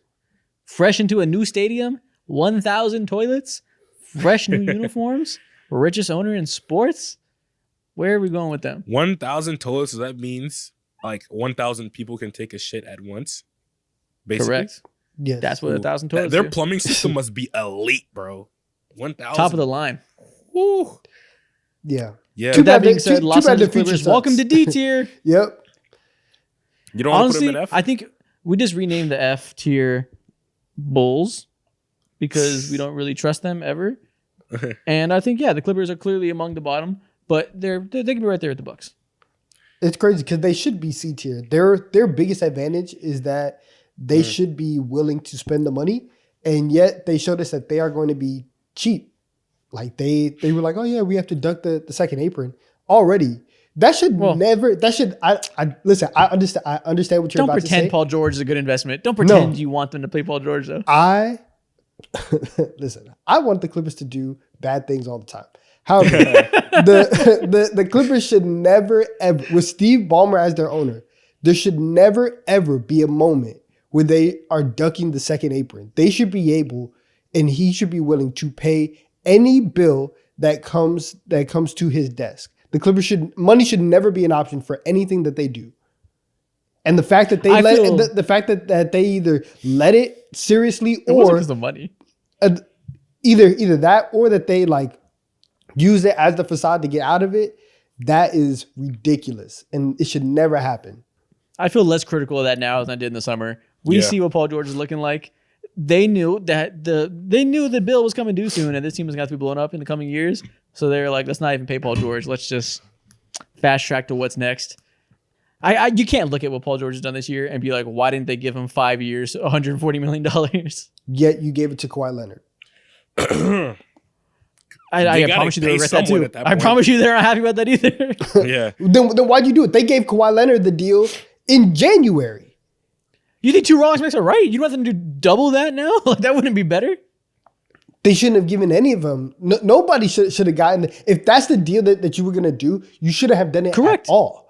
I'm sure they agree with you. I'm sure they would. And that's what I'm saying. After giving Kawhi the contract, you have committed to this core. You have committed to this era of Clippers basketball, and you have clearly said, okay, we need some type of assets on the roster because we're opening up this new arena. Paul George should be on this roster. I'm not saying now. Obviously, looking at it now, what point are you arguing? It wouldn't make him better. It wouldn't make the future brighter. Like, what's the point? I'm saying they look like broke boys over the summer.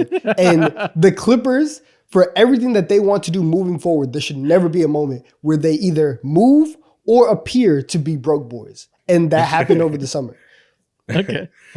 That is how does this affect them in the next 5 years? I don't know, but we can put them in. He just wants to get it off his chest. No, I've been thinking about it for like 3 months, bro. It's pissed me off so much. Just wake up thinking, broke. Pussies, man. I hate them. But they're not. You have Steve Ballmer as your owner. All right, man. Next team. Get over Why it. are you doing this? Phoenix Suns. Where are they going? They probably have also F tier as well. F tier. Because they have. I don't know about F. F's why they crazy. have no control over their picks. Their owner is a wild boy. Bradley Beal has a no trade clause. Kevin Durant is 37, or he's old and is currently hurt again. And Devin Booker has taken. He's having a bad year. I'm not gonna say he's taking a step back, but he's having a bad year, down year, whatever. It's not massively promising for them. Oh, they're going to have KD for probably at least the next 3 years. He hasn't taken a step back at all, really. I kind of feel like he'll be good until he's 39. So at least the next 2 years after this, they'll probably have 2 superstars with KD and Devin Booker. That's, we're already halfway through that 5-year mark.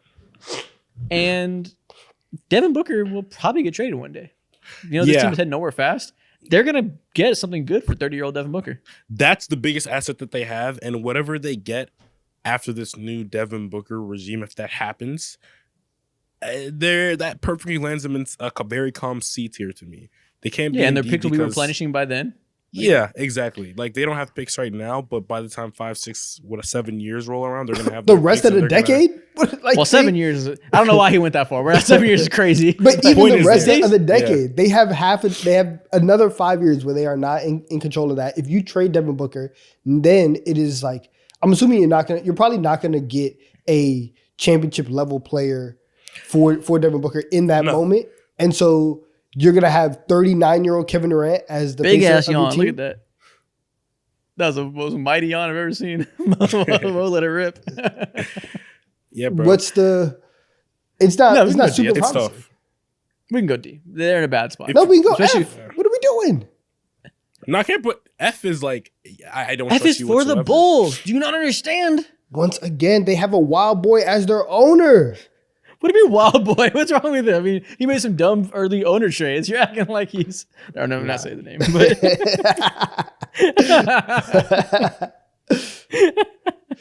The Brooklyn Nets, where do they belong? They're in a weird spot. They got their pick back and they can finally tank again. So they have the avenue to spend the next 3 years being terrible and they may be being good by the time the 5th year comes.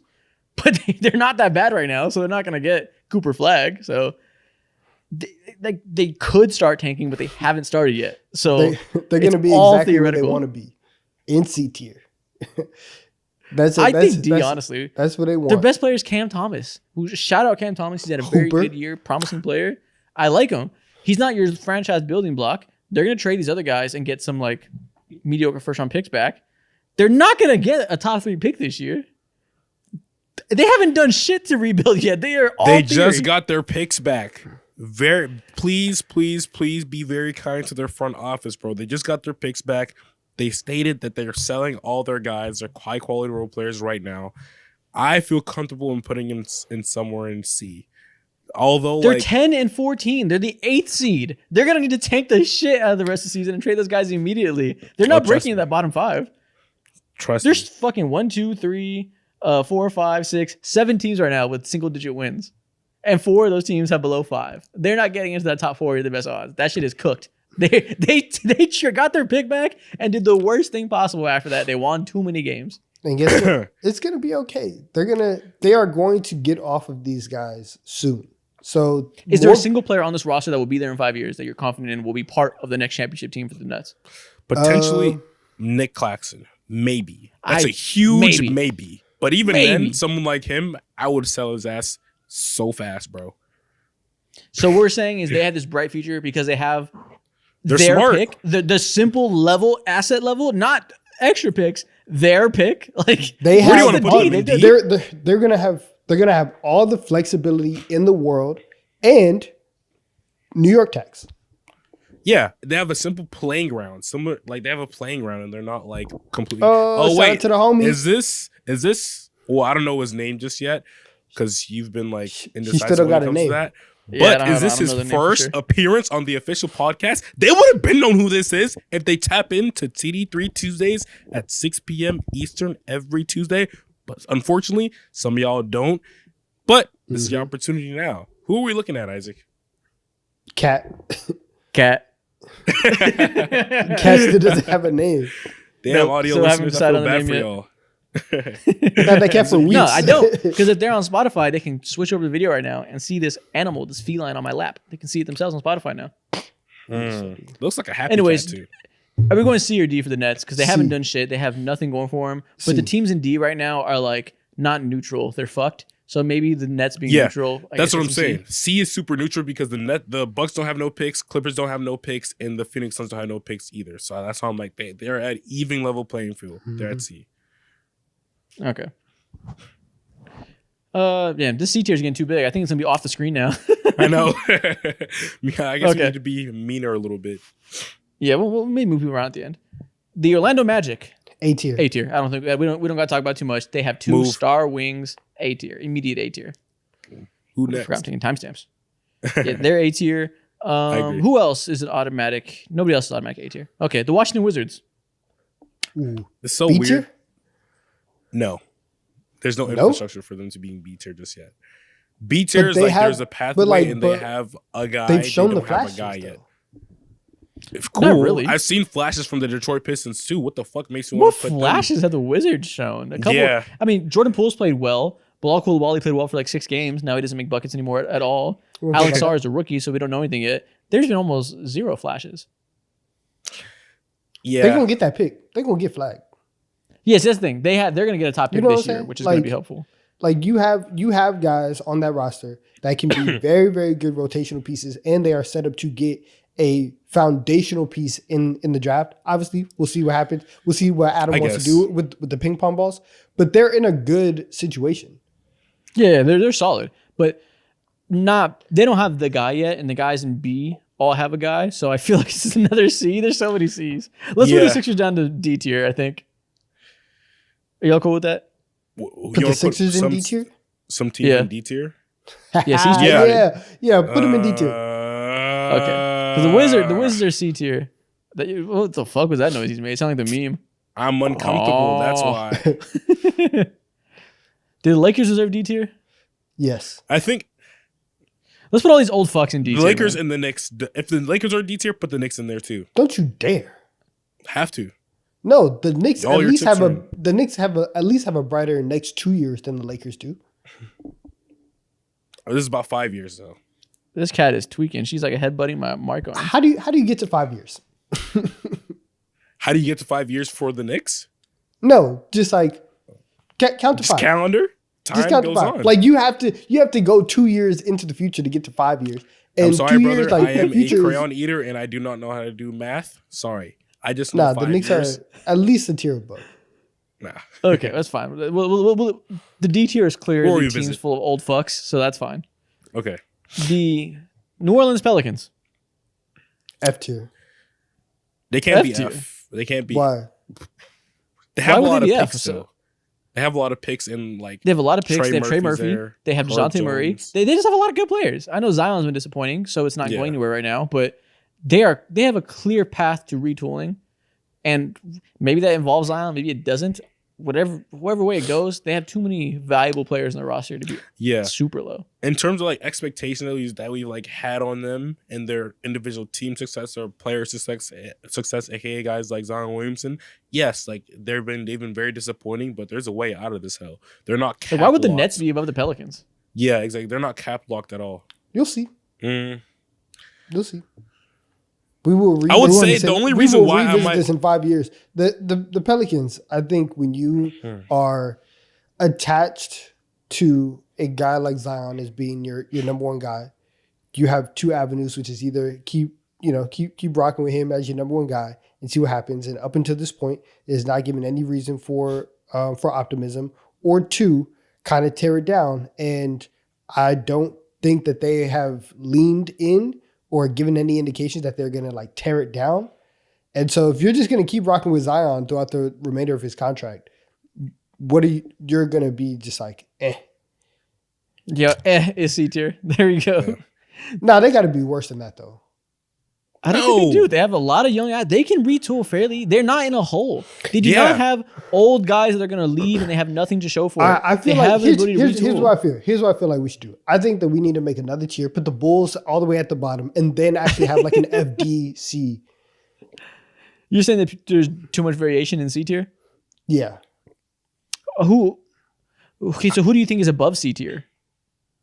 If you just think the Pelicans deserve D, then that's not a good argument. No, if You just think they're worse. exactly. If anybody in this C tier deserves to move in general, it's the Pelicans, and you could bump them up in B because there's just an insane amount of like possibilities. I'm not putting the Pelicans and I don't in even B, want to so- do that either. Yo, Zion Williamson's not retiring. Like it's been tragic. It's been terrible. He's not literally nothing. Obviously, we don't feel good about the situation, but we're talking like he's not Brandon Roy yet. He's not fucked completely. You're getting too ahead of yourself on the Zion hate, I think. And I understand because I'm also just broken on the inside, but we don't got to pretend that he is fully done. It's over. What's the ceiling for Zion at this point? Who the fuck knows? It could be nothing, but we don't know. Like it's so in the air still. That man, Again, I'm is not gonna- excited about it. The They're man not- is going to be if you- on the sideline wearing emoji sweatsuits for the next 3 years. Like it's not going to be good. Hey. Okay, man. Portland Trailblazers. This is so weird. They're in the middle of a rebuild.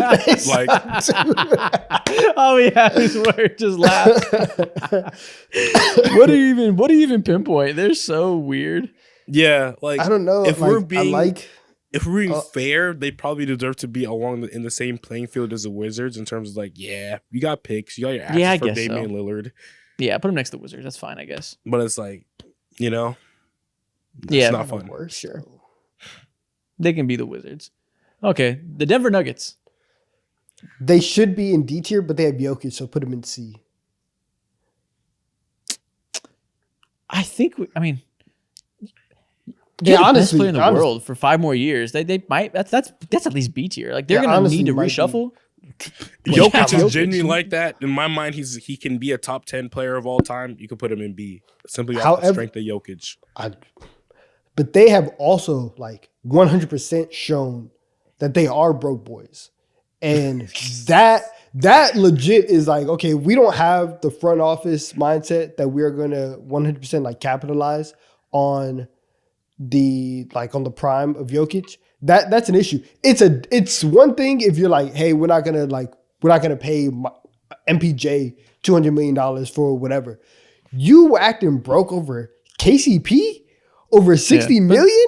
The thing is, if they weren't acting broke, if they were in a good situation, they'd be S tier because they have the best player of a generation. So you account for all of that. The fact they're going to have a rough retooling period coming up, B tier. Like Jokic has 5 more years. This right. If you have the best player in the world for 5 more years, you can't be lower than B. I think it's a simple conversation to me. You're impending on a retool. Your front office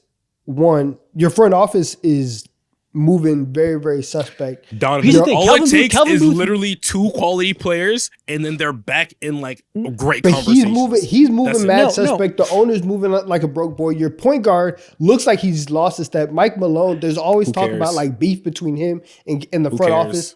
What do you mean, who cares? Calvin Booth will be fired within 5 years. The front office we're talking about now is irrelevant. He will be fired very soon. And now look at that. Now we have a change of vision. I think like this team is very, very weird, and I think that you can give them credit for Jokic, but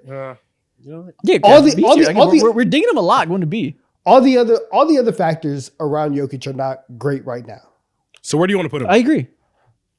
I want to put him in C.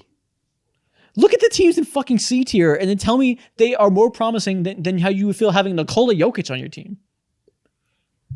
You gotta get out of my face. The Wizards and the Nets are in C tier. This team has Jamal Murray looks like his calf is about to fall off. I'm not excited about them, but they have Nikola Jokic. That's what I'm saying. That's what I'm saying. If you are looking at the rest of the team, you are not excited about any other piece of this team. Which is why they're not A or S. Agreed. We're on the same page. Nikola Jokic, they do not need to do a lot to get good again. They are currently like the 7 seed, and we're like the sky is fucking falling. Nikola Jokic could play 10 good games and they're the 3 seed again. Like those margins are not small. When you get in the playoff setting, you have the best player in the world. Even if your team around them is nowhere near as good as it should be. They're getting dusted. Who else below this has even close to that caliber of player that will be this caliber for the next 5 years?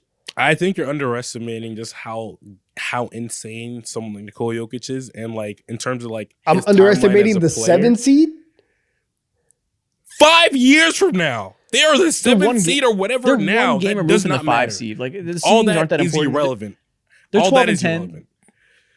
5 years from now, there's a real pathway to where if they stumble on into one random ass or 2 random ass very productive players, they're back in the conversation when Jokic is 34 years old. You've been reacting a lot to what these teams are this year and really penalizing the people that are pissing you off this season. And I get it, but they have Nikola Jokic who will be in his prime for 5 more years. At least 4. Donovan's gonna fucking explode because he in what world? If the only way I would put Nikola Jokic in the Denver Nuggets, fuck the Nuggets. This is a Jokic conversation to me in my mind. The only way I'm putting Jokic in like C or D tier is if he had shown real issues of remaining healthy. He's Iron Man. His play style doesn't require too much. And so that's why I'm putting him in B tier. He's going to be there regardless. The Heat are in C tier. If you're looking me in the eyes... Then drop the Heat. I don't give a damn. I put the Heat in C tier because people like to go to the club. Put them in D tier. I don't care. You think I care about the Heat like that? They got these ugly jerseys talking about Heat culture. Don't nobody care about that. You think I care about the Heat just because they make people run suicides? No. Put them in D. Because they run suicides. I don't give a damn about them.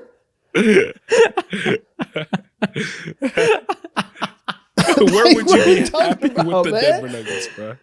Where are we going with the Utah Jazz? Man, put those Mormons in D. I'm dropping everybody down. Okay. Y'all pissed me off. Y'all pissed me off. I don't care about the last 3. Put everybody in D. Danny Ainge is smart. They have plenty of picks. They can do whatever with Larry Markin. They're in C. I hate y'all, man. If you want to put him in B because they already have an all-star level player in Larry Markin, we can go C. But I'm fine with C. Kings, are they C as well? Yeah. They're just the fucking Kings. Yeah, they're just the fucking Kings. They're not C. I think that they're D. Let's piss some Kings fans off. Let's go D. Bro, their ceiling right now is C tier. Yeah, I'm fine with that. No, they're not good. They're D. That's fine. Warriors. Probably D tier as well. I would See, definitely put them in D. the Kings fans are going to see the team in C. Be like, what the fuck? Why are they better off than us? And I don't have a good answer for you because those teams suck too. Let's go C for the Kings, I guess. All the mid is in C. We can't take our anger out of the Kings because like the D tier is full of teams that are fucked. C tier is all the mid, and the Kings are firmly mid. But we can't put. But the like you 76ers just in D, got though. mid. You can't get the benefit of the doubt when you've been trashed for 20 years and you just got mid for like 2 years. And your De'Aaron stars, Fox isn't going anywhere. your stars are low-level all-stars at best. We're putting our faith in Fox. Sabonis in 5 years.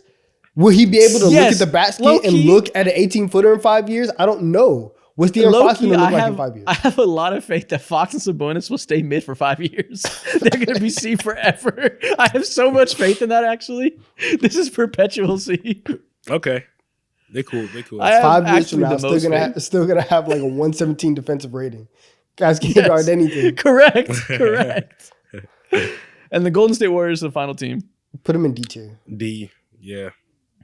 Back with the old fucks. Yeah, post-Steph. There's been a lot of talk about these young guys. They don't want to trade them because what happens after Steph? You want to have Kuminga, you want to have Podge, you want to have Moody, you want to have TJD, all these guys to be the next era. I'm here to tell you the era after Steph is irrelevant. None of those players are going to carry your franchise. You're going to go through hell as soon as Steph is done. Podge And is it's not your natural, savior. bro. Yeah, it's natural. Podge It's just is what not happens. your savior. It's just They what will be in happens hell. when you- Those are not building blocks. Yeah, it's just natural what happens whenever you have been like carried by such a generational player like Steph Curry. You're not worried about the future. Moses necessarily. Moody got you So a it's ring. He is not your savior. Nobody on this team is your savior. All right, so do we want to adjust anything? Mo, I'll ask you because Donovan is on a fucking tirade against everybody. He wants to burn the world. I like I where promise we you, have the a whole league S-tier. is mid, bro. The whole league is S-tier mid. There's like 3 great teams. The only thing that Pissed I would off. like to move is the Philadelphia 76ers because they have 2 young players who will be productive no matter what, and there's avenues that you can be somewhat successful whether you trade You're them right. or You're right. The guys whatever. in D otherwise don't have young stars So at they all. belong in C. D's just Okay, like you're right. you played all your cards already and you have nothing left. So other than that, I feel pretty okay with how this list is. Like B tier is clear as day. We have one outlier in B because got the best player in the world, brother. I don't care what you say. He belongs in B. Outside of that, I feel good about everything. Donovan, how do you feel? I'm like, mad. I mean, I just refuse to believe that there's one team out of 30 that we're like, yeah, in 5 years they're gonna suck. Like the Bulls can't be the only team in F tier. Also, The D and F are one and the same, essentially. like I feel like the Clippers and the Suns should be, and low key the Warriors should be there too. I would be So- okay with putting the Warriors in like F if you wanted because their if track for your history sanity, hasn't been just great. view D as F. Just view D as F and take away S. It's A, B, C, D, F. Like, just think about that for your own All right, sanity. now Isaac's trying to gaslight you right now. You just got That's caught in what I'm 4K. saying. He's trying He to tell, is. he's How trying much to trying to put you some, gaslight him? like- I'm telling him to think about it differently for his own sanity. That's not. Guys, It's like he's trying to manipulate gaslighting. me. He's trying to That is- What the manipulate me. fuck? That's Words don't mean anything. You need to- Gaslighting, you pussy. He's like, yeah, go ahead and just like rearrange how things actually You are in your pansies. head, Gaslighting. and just warp your You reality. cowards. And Shut the that'll fuck make up. you a lot happier. That is, bro. You fucking baby. Shut up. This guy's gaslighting, projecting. Gaslighting. We used to be men. Unbelievable. So just rearrange reality, Donovan, and then you'll be I know happy. he's trying to There use you all go. this boy math on me, trying to rearrange stuff. I wasn't gaslighting. I was being demeaning. That's what I was doing. I was joking. Let's He get it just so correct. mean. Yeah. Just being rude.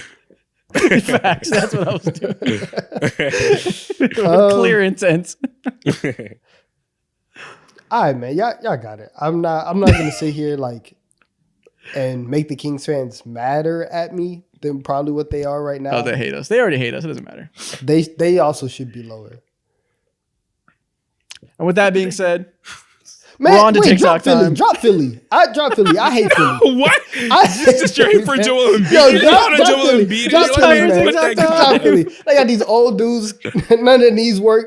All these unks playing basketball, man. Big been a bum since '86. Man, drop him down to B. I can't stand it. Fuck. Why are you still holding that fucking bowl? Yeah. 8-day lunch. I love that bowl. I love this bowl. It's gonna be my routine, but I swear to God, dude, I'm gonna eat cereal out of this bowl, eat pasta out of this bowl. I'm gonna do a lot in this bowl. It's gonna remember me. It's gonna make me remember about that day where all Knicks Man, fans shut the hell nothing up. but despair. Enough about your goddamn bowl. Welcome back to TikTok time. As always, we're gonna have some fun. We're gonna do some little short game fight segments. Mo has a bowl head right now. Yeah, man. What do y'all want to start with? Something serious or something fun? Some serious. Something serious? My God, bro. Oh my God. This guy. Let's talk about that political and economic state of the world right now. No, we're gonna start off with something a little less serious. We're set Can the you read a tone. book, please? Why I read when I can read audiobooks. We've done a lot of audiobooks. You fucking crowd eater. We have done a lot of content over the past couple of years about NBA logos of a different variety. We've done a lot of old logos versus new, some tier lists, all the sort. One thing I realized we've never talked about is teams' alternate logos. I realized today there's a lot of random ass logos they don't really use, you don't see very often, that are hidden in these teams' databases. So I'm gonna show you an NBA team's alternate logo. You rate it from 1 to 10. Okay. All right, let's do it. First off, we have the Memphis Grizzlies alternate. See, I like this. Hard. I like this. This is instills fear in my heart, bro. exactly. Mhm. You feel like He's whenever palming it, big ass hand. you feel like you're about to get scratched. I like this. Right? This is very grit and grind. This is very tough. It's very Memphis. I'm a fan of this. This is like 9 out of 10. You know why it's tough? Because you don't see the bear. You just see the Yes. vicious ass claw. You don't know what's back there. It could be huge. It could be small. It's an unknown. It's terrifying. Just know Exactly. it's dangerous. It's subtle. Yeah. it It's can't be good subtle for you. That's all I know. and looks harmful. Looks like you're finna get mauled, bro, onto the court. It's like Scalped. subtle foreshadowing. Foreshadowing is. of your future. Yeah. Let's go Exactly. 8.5. 8.5. It's solid. Okay. I go 8.5 is 9. cool. Y'all seen the videos of like the grizzly bears? They be like just scalping the salmon. That's what this reminds me of. But they just Oh, God. Why rip do you it have off- those just rip it videos off on the your skin. For You page? The I hell? enjoy nature. Okay. All right, man. You know what I'm Good for saying? you. Shout out Animal Planet. Next one. The Brooklyn Nets. They just added this year. Haha. It's kind of whack. Looks like Um, it's This a looks like 2013 logo. dude, this looks it like looks like a diner. no, I was gonna say this looks like some random ass crappy coffee shop that's in some bougie neighborhood that has some bullshit drinks that no one likes. Mm-hmm. This is so Oh no, Brooklyn. you got real static. You seen a place like this for Yeah. reals. It's only you got I've charged been to like Brooklyn. There's $11 for a 1,000 of cup, them. bro. Understand, Isaac is very serious about his coffee. You have some whack coffee, Isaac is gonna call you out. This is exactly. I know this place serves like trash. lavender lattes, some kind of gimmicky bullshit. Is that I got your hella bag? matcha. Lavender? No, I don't want floral anything in my mouth. You're not a matcha guy? No, that was just a stray. But lavender is stupid. But Okay. again, that makes it very Brooklyn though, so at least it's accurate to the city. Sure, I'll give this a 5. 3, 1. Donovan. Okay. You gotta think about it. Silence filled the room. Okay, yeah, this is terrible. Don't like it. Next up, the Portland Trailblazers, Rip City. It's so Eh. simple, but it's hard. It's cool, bro. Like it's a It's solid not- 7. Nah, this is actually rip very white. It's not like a logo. It's just a word. It's just a phrase. This is something that you put on a. This is something that you put on a t-shirt, but it's not something like that envelops Rip City. It just says Rip City.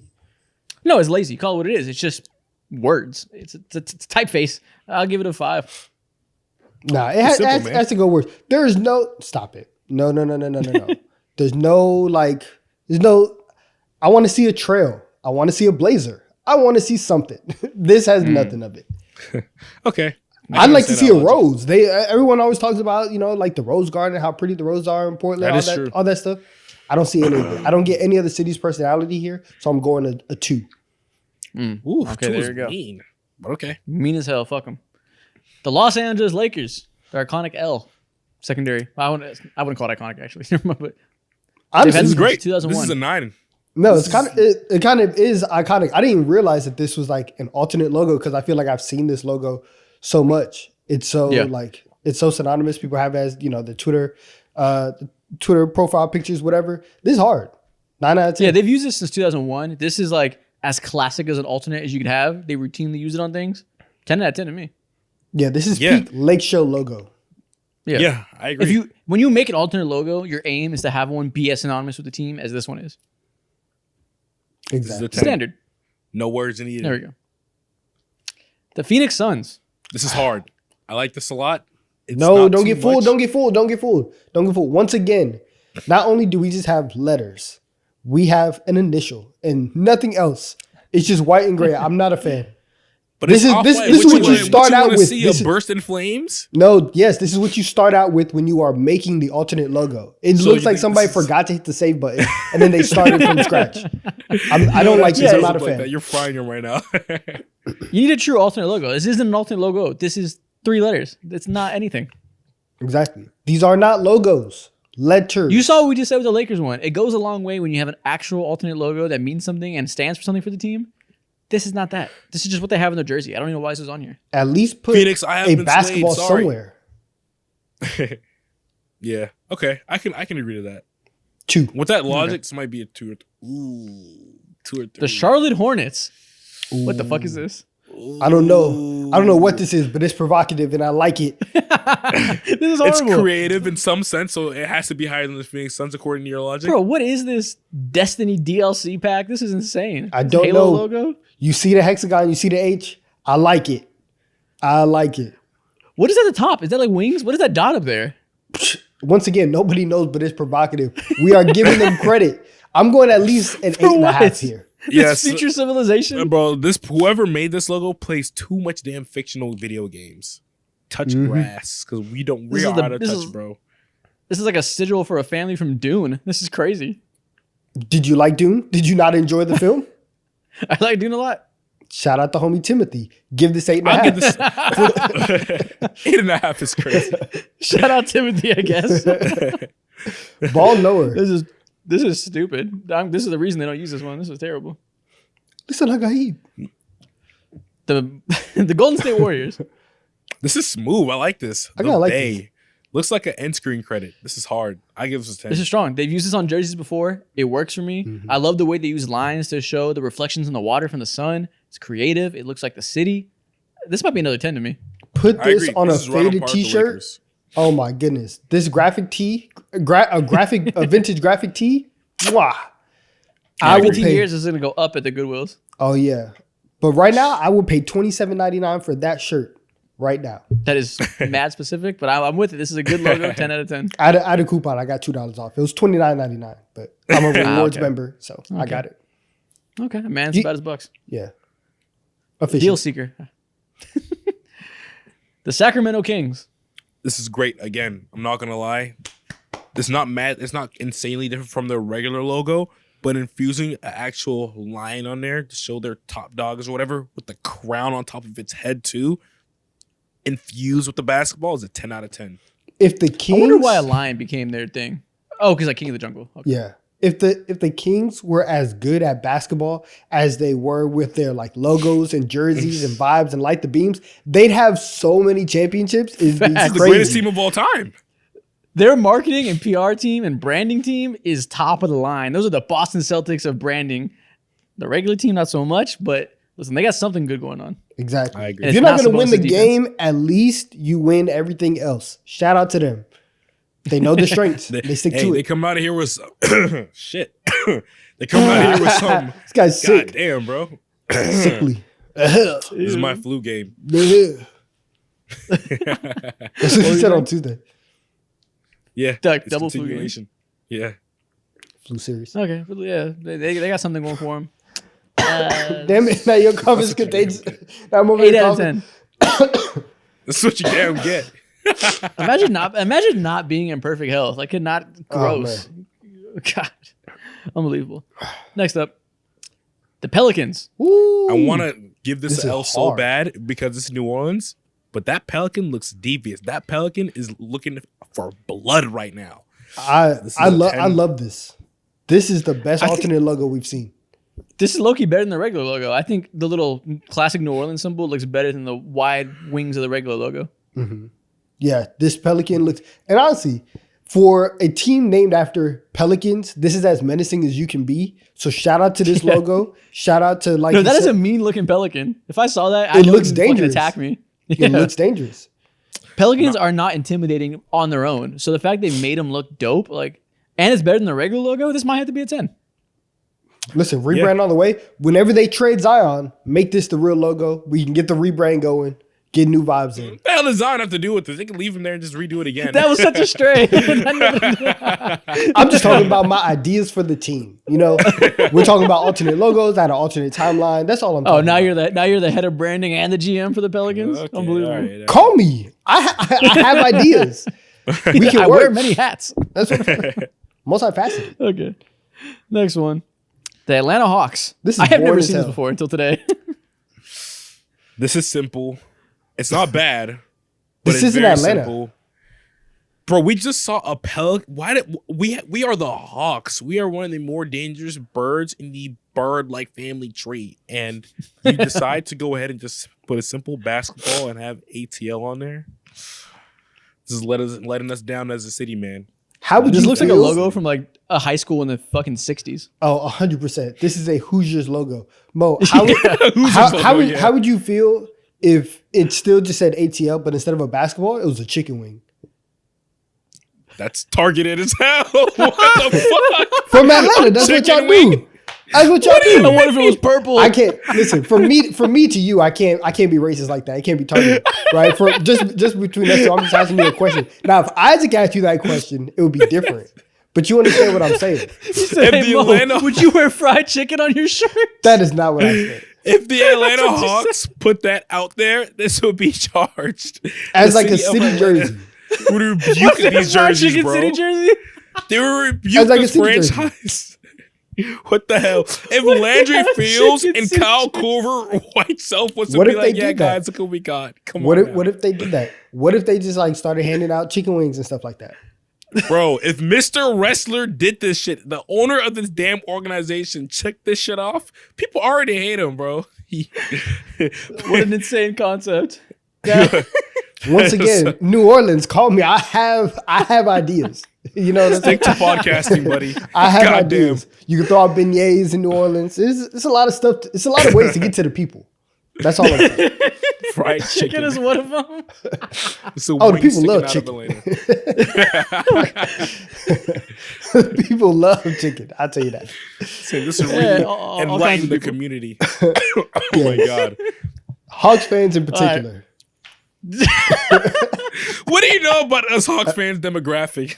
What do you Well, sense? I know y'all A love little bit. chicken. I know a little bit. Y'all are some munchies. I've seen the demographics. Next one. The New York Knicks. This looks just like the Hawks one. It looks better because they have better color scheme. So I'll give this a 6. I'm being consistent. Standard 5 out of 10. It's what it is. Ball, name, secondary logo. It's the blueprint. Yeah. Great. good. You We did, did you good. did the Fuck this bare up. minimum. So it's not bad. It's not a bad logo. It's competent. It's not great either. It's definitely better than. Look at this Hawks one again, side by side. This Hawks one's fucking stupid. Yeah, y'all really didn't try. ATL, goddamn. That's awful. Okay. Washington Wizards. Why does it have that hand? He's reaching for it like a jump ball. Now, I don't know what that means for Washington or the Wizards, Exactly. but it is a jump ball. Why don't you just have that as like the Washington Monument? It's They're stupid. so detached from their It's identity of the stupid. city, bro. It's It's insane. It's, like dumb. they're not proud to be in Washington. They don't. They're not. appreciate They the try to history move. of Washington D.C., bro. They You're want right. to They try to go to Virginia, bro. Exactly. You're right. They don't want to be there. This self-hating ass logo. The self-loathing runs deep. This is a 2 out of 10. Learn to love yourself, DC. Come on, now. Respect your own community. You're better than this. I've been. You're in lucky I this don't call you DC names, before. DC. Come on now. Everybody here loves DC. Everybody here has a great relationship with DC in their minds. Like, we all love and cherish that city and have a good relationship with it. DC has brought me Oh, no. amazing memories. You know what I'm saying? Yeah. I've had nothing but great times in Washington, DC. And I'm sure we all feel that way. Exactly. Same. And that's our last logo. 2 out of 10. Tragic, That Hawks tragedy, one was DC. insane. The next thing we're gonna do, on our last stream, we kind of talked about the start of kind of like the trade era of this season. December 15th is the unofficial start of the season. Really the start of trade season. It's not even unofficial because basically the whole league can be traded on that date. So we're going to talk about all the names that have been in the trade rumors lately after Sham's first big trade deadline reporting that came out a couple days ago. So I'm going to list these players one by one. You guys are going to tell me which team you want to see them traded to. All right. Talk to me. Real simple. First off, Brandon Ingram. Put Trade him him on to a team Miami. that doesn't know what they're doing. Put him in Miami. Exactly. I can see a world when that happens. Him, Bam Adebayo, and Tyler Hero gets him to a top like 4 seed or whatever. You know. So you want to see them trade away Jimmy Butler and bring in Ingram to replace him, or you want to keep Jimmy? No, trade Jimmy. Jimmy got to go. Yeah. Yeah, I guess that's a good way to just continue to be the same type of team you are for another 5 years. Probably relatively the same style. And if you know Pat Riley, he refuses to tank. So this is like a trade that's in line with Pat Riley's like genuine thought process. Yeah. Do you guys like the idea of him going to the Warriors? That's cool too. Yeah, for Steph's sake, I would like to see. I just want to see Steph have another star. But I think for like Mo said, I think Brandon Ingram fits the best in Miami. He's the perfect bridge. They never want to be bad. So if they want to win 43 games a year, Brandon Ingram is their guy. Yeah. I would kind of like him on the Grizzlies. I kind of see a vision there. I don't think they can get it done without getting rid of Desmond Bane, which they probably don't want to do. But if they were open to that, I'd see a world where it makes sense. Now we're messing with vibes and team culture. But I wouldn't do Not sure about that. Yeah. Okay. Never mind. I respect Desmond Bane. Okay. Jimmy Butler. Sorry, Jimmy. My cat has a fucking zoomies. She just ran up the staircase so fast. Ooh. I wish y'all could see that. That was crazy. Isaac, appreciate him in his prime, bro. All right? Appreciate your cat in his prime. When he's washed, Jimmy he's Butler. washed. Gotta go. Jimmy has to go to the Warriors. Yeah. This is the team. Yes. This is the move for the Warriors. It makes all the sense in the world. A lot of these other teams that they're connected to, the Rockets, Mavs, whatever, they're not in the market for an old star. They have a longer vision than that. If there's ever a team that has an exactly 2-year-long vision, it is the Golden State Warriors. The fit makes all the sense in the world. Every time Steph goes to the bench, I get worried because I'm like, oh my goodness, who is going to run the offense? Where are the buckets coming from? Pods? No. If Jimmy Butler was on the Warriors, he would be able to manage. You know, he could be the secondary playmaker. He can create offense for himself, for others. He doesn't even want to get 30 every night like he had to in the playoffs. This would be perfect. He gets mad when he has to shoot 20 times. He gets pissed. He wants to go there and run pick and rolls as a screener. He wants to dump off pass. He wants to do all the little stuff. Exactly. He's just trying to get his cardio in and get paid, brother. That's it. Exactly. I don't blame him. Now, it would suck for the Warriors if you got to trade Andrew Wiggins, which you would for the salary. I would hate to lose that defense, but something has to change. This makes sense to me. Yeah, Andrew Wiggins and his defense has not been saving the sinking Warriors team. Jimmy Butler gives you a new fresh breath of life. They need that. They need a pulse. Jimmy Butler and Draymond Green, unlimited dog. Oh, that's an unlimited asshole. It's going to be the worst team to possibly go against. Bro, them refs are going to come into work. Like, they actually need to come into work medicated, bro, with what they're going to deal with between Jimmy Butler, Steve Kerr, who's a hothead in himself that no one really cares about or talks about as enough, and then Draymond. Why don't they? It's a headache. Why don't we talk about that enough? We know we know why. Let's unpack that. You know why. No, but if you're an opposing player and you come to play against Jimmy Butler and Draymond Green, bro, if you're going to play against Jimmy Butler and Draymond Green, you better snort pre-workout because you need to have energy. Yeah. Next one. Zach LaVine. I've been saying it for a while. And listen, I'm very sorry, Zach, but you need to be a Detroit Pistons. Yes. They need some buckets. Same thing. They need some buckets. They need a score. You get to stay up north, right? I know you probably want to go to like Golden State or LA. Nope. Keep that puffer jacket on you. You're going to Detroit. You know, and Dude, if you don't end up over there in Detroit either, again, keep that puffer jacket on you. Take your ass back home to Minnesota. Bang it out with Anthony Edwards and be what Dante DiVincenzo was supposed to be. There we go. Ooh. What's better than one, Dante? 2. Give me another one. But I would love him next to Cade Cunningham, man. That's exactly what that team needs. Yeah. Next up, Nikola Vucevic. Square jaw. I'm thinking the same thing. I was like, Pentagon face. this Minecraft player. That's crazy. This man is in Roblox. Now listen, you may be Roblox. Listen, 47% from 3 this year, 68% true shooting. Some are saying it's very real. Listen, it's a very efficient Minecraft player. I like what he's been contributing to the game. Listen, I've seen a lot of conversation about people saying that, hey, if the Warriors don't get Brandon Ingram, they don't get Jimmy Butler, maybe they go get Vooch, right? Maybe you maybe you go get a 5 who can shoot. Maybe Denver, if they can make it work. I don't know how they would. Ew, no, I can't make that work. Let's just get anybody. Denver's nasty.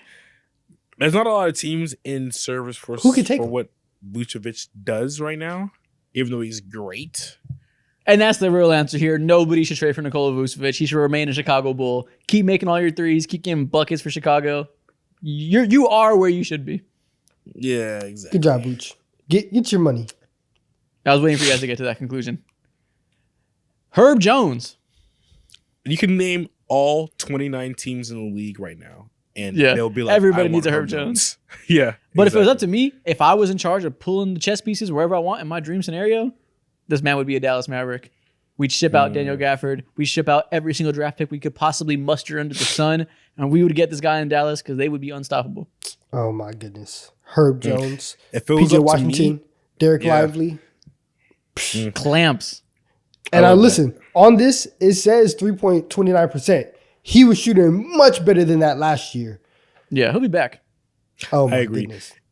If you want to put him on a young Mavericks? team instead, I would go ahead and put him on the Charlotte Hornets because having him alongside or in between LaMelo Ball and Brandon Miller is that perfect lockdown, low maintenance offensive player who will carry That'd be a great fit. the defensive mishaps. So I love him there. Yeah. Again, we can say any team in the goddamn world we want, but Herb Jones fits everywhere. Put him on the Memphis Hornets would be good. Grizzlies. I was gonna say the Grizzlies next. That would be perfect. If they get to him, ooh, that'd be nasty. Ooh-wee. God damn. Okay. Kyle Kuzma. Dude, this is what damn, Kyle. He is tatted up. He looks like a rapper now. He looks like Blueface. He has so many tattoos. Is this fucking MGK? What the fuck going on right now? Bro, one shoulder he has Kuz. The other shoulder he has a 100 emoji. He has roses across his neck. Okay, Kyle Kuzma. All right, Kuz. All right, Lil Skies. Good job. Good job. Oh, God. Little Skies is crazy. Listen, man, Kuz, you like it. I love it. Well, where do you want him to play? Listen, a year ago, I was excited to trade Kyle Kuzma in these trade simulators. This year, this man looks like he's been point shaving. He has been destructive on the court. I don't know if anybody wants him. Do you guys have any ideas? It's hard for Kyle Kuzma because it's like, who the hell? He might be a detriment to your team, or he may be what PJ Washington is. Send him to the land of the rejects, Dallas man. Mavericks. Send him to the land of rejects. Where's Chicago, you go. Just throw them all over there. Yeah. I said it to you, the Chicago Bulls. Yeah. What a punishment. Kyle Kuzma hasn't done anything bad in this world to deserve that. But he doesn't. Never mind. I've seen his. Never mind. I've seen his Twitter feed. Actually, never mind. Oh. He getting deported. We send him to Canada. Bro, my cat is climbing everywhere. Do you see her? She's just at a frame. She's on this little side table. Cat Look is at this so feline. I can't see. in his prime right now. Oh, where'd she come from? I Oh wonder my what god, the she's vert claiming is. this place is her own. I'm gonna test that The out vert? next show we do. Yeah, what's the cat vert? She's not a big jumper. She doesn't like jumping on things. I have to like carry up on the bed. It's too high for her. She's Okay, so Jokic. she likes lateral quickness. Okay, gotcha. Yeah. She's fast as hell, but doesn't have hops. She's not your Rajon traditional athlete. She's not like, the John I'm hitting Morant's, him Derrick with Roses lateral of the movement. world. Okay, I see. Okay, next player, Cam Johnson, another player that fits everywhere. But if you were if you had control of the league, like you're a king of the fourth quarter on my league, who would you want him to play on? The Los Angeles Lakers. Warrior. Oh my God, he's a perfect Warrior player too. He is. You could definitely see a world where him and Schroeder end up being the guys who go to the Warriors if they don't go for like a Jimmy Butler type. I would love to see him in between LeBron James and Anthony Davis, but I also don't know if the Lakers are going to trade a pick for him. I would not like to see that, just because I think that it would make the Lakers very good. I think they would make them a much better team, and he's a great fit. You wouldn't be a fan of that? Nah, I'm not here for that. Not here for Lakers. Listen, D'Angelo success. Russell is going to look so dope in the Brooklyn Nets jerseys. Once again, I would like to see it. Ew. If only somebody had a picture of what that would look like and could like maybe Photoshop that together. Let me see that jersey swap. Meanwhile, you're gonna be cooking it as soon as this podcast ends. Yeah. I'm just imagining him in like I don't know, maybe they do something that's like a Biggie Smalls related jersey, as a city jersey one day. I just could see D'Lo wearing that. Yeah, that would be cool. That way you could get like the homage to like old Brooklyn and stuff like that. It's a real cool concept. Real visionaries. Yes, somebody should do that. Y'all have a vision. Welcome to LA, Cam Johnson. Michael Porter Jr. Now, I don't think he's available like that, but the Nuggets need to make a trade. Nobody wants Jamal Murray. Maybe they got to ship him out. Where does the 6'10" shooter again? go? A team like the Pistons would be perfect. That just needs more juice offensively. What do they have for the Nuggets? Not a damn thing. Tobias Low-key. Harris, I guess. Low-key. Listen, I'm trying to win a championship. Don't offer me Tobias Harris right now. Would they trade him for Cam Johnson and Dennis? 2 for 1? Do you think the Nets would want him? Ship him to a third team? If you're trying to lose, yeah. Feels kind of sell low. I feel like MPJ's actually not. I think that's kind of good. You get Cam to play the same role, and you get Dennis to give you another player that can play basketball, which do we know they need? I would do it. Why not? You have nothing to lose. All right, let's go. And listen, if you can get off that contract too, that would be good. Yeah. Listen, you're going to love Brooklyn, Michael. DeAndre Ayton. I forgot he exists, dude. Holy shit. I think he forgot he exists. I think he forgot he's a basketball player. I mean, yeah, it looks like it on the court sometimes to this day. Does anybody in this association want DeAndre Ayton? Put him in Miami, man. Put him in Miami. You want to put everybody in Miami? Anybody who needs more work ethic, like put them in Miami, bro. Let them get right. Ooh, so you're saying Pat Riley and Eric Spoelstra could fix him? Yeah, they're not rehab. No, I'm not sending them over there. That's not their job. Could they fix him, or is he too far gone? They're like, get out of my face. He's too far gone. He's not too far gone. 2 years ago, they could have fixed him. Now he has 2 more years of bad habits playing in Portland. I think he might be too far gone. Can you send him like where he was supposed to go the first time? Can he go to like Indiana or something? Ew. I feel like listen, Indiana just needs players. Everything is falling apart for them. They just need another. Going from Miles Turner to DeAndre Ayton. If I was a Pacers fan, I would hate you. Yeah, no. Where are you going? I don't know. He's kind of hard. I'm looking around. Listen, how do the Hornets feel about Mark Williams right now and his health? I don't know, but DeAndre Ayton is going to be fantastic in the expansion draft. He's going to put him in. Oh, he might be the best player on the expansion team and score like 30 a game. Yeah. When he gets his own team again, be ready. Look out. Anthony Davis. If the Lakers if LeBron requests a trade, they have to one day blow it up. Don't think it'll happen. But if they had to trade AD and blow it up, where do you want to see him go? Put him on my Atlanta Hawks, please, please, please, please, please, please, please, please, please, please, please. You giving us that pick? No. I'll give y'all 2 picks, 3 picks for someone like Anthony Davis because having him, 3 Jalen picks, Johnson, Dyson Daniels, I give you your 2025 pick. I know y'all down bad. I give it to you. Dyson Daniels, Anthony Davis, Jalen Johnson led defense. With Trae Young facilitating. I have something better. I have something better than that. I'm listening. Trade him to the Houston Rockets. And for what? What package? I'm listening. Not sure yet, but a defense. Listen, all I know is that you're keeping a man Thompson and Tari Eason. You keep a man Tari AD. Listen, that defense goes crazy. That'd be nasty. Spacing is not the greatest. I don't care. We're doubling down on defense, and we are locking everybody up. Are you offering him Reed Shepard? You can have Reed. I don't care about the young boy. All I know is every time Steph Curry touches the basketball and they double team the man, all I know is he dumps it down to guys who cannot make layups often. You put Anthony Davis there and let him run a pick and roll with Steph Curry, I think we might get another chip in the Bay. That'd be nice. That's a seamless fit too. I'll take Jonathan Kuminga. I'll take Andrew Wiggins. I'll take a first round pick or 2. I'll humbly accept that as a representative for the Los Angeles Lakers. What? You are not the right. You are a fake rep. What the hell are you talking about? I don't want Kuminga. I just want to try to be be nice to them. I don't want Kuminga. You are for California. Okay. Also, the clear answer here: Isaiah Hartenstein, Casey Wallace, 10 first round picks Send him to the 10 Lakers. first round Get picks. Anthony Davis next to Chet. You're insane. Next summer, call it in. The writing's on the wall. Okay. And that's the last one. Listen, man, trade season is here. 10 first round picks is hilarious. The next thing we're going to do, let's make some Pokemon evolutions of NBA players. Okay. You guys seen this Okay. trend? I've seen it on Twitter. I saw it on TikTok. Forgot the guy's name. I saw someone talking about it. Wish I could shout this page out. He was saying, he was doing this for talking about style of play and being like, this guy is a worse version of this guy, who's a worse version of this guy, and making like 3 tiers of Pokemon evolutions, 4 stars. So before we started, I told you guys to do that. So we're going to tell you guys all the evolutions we could think of, all the family trees of NBA styles of play. Okay. Okay, let's do it. Mo, you go first. What's your first one you got? All right. I've soft launched this before in previous episodes, but here's my first evolution. You are born into Dion Waiters. Okay. Evolved version of Dion Waiters. If he reached all his potential, remember, a lot of people don't remember this or tend to forget. Dion Waiters was a lottery pick, a top pick back in the day. Evolved version Dion Waiters, Anthony Edwards. And the obvious comparison to peak Anthony Edwards is Michael Jeffrey Jordan.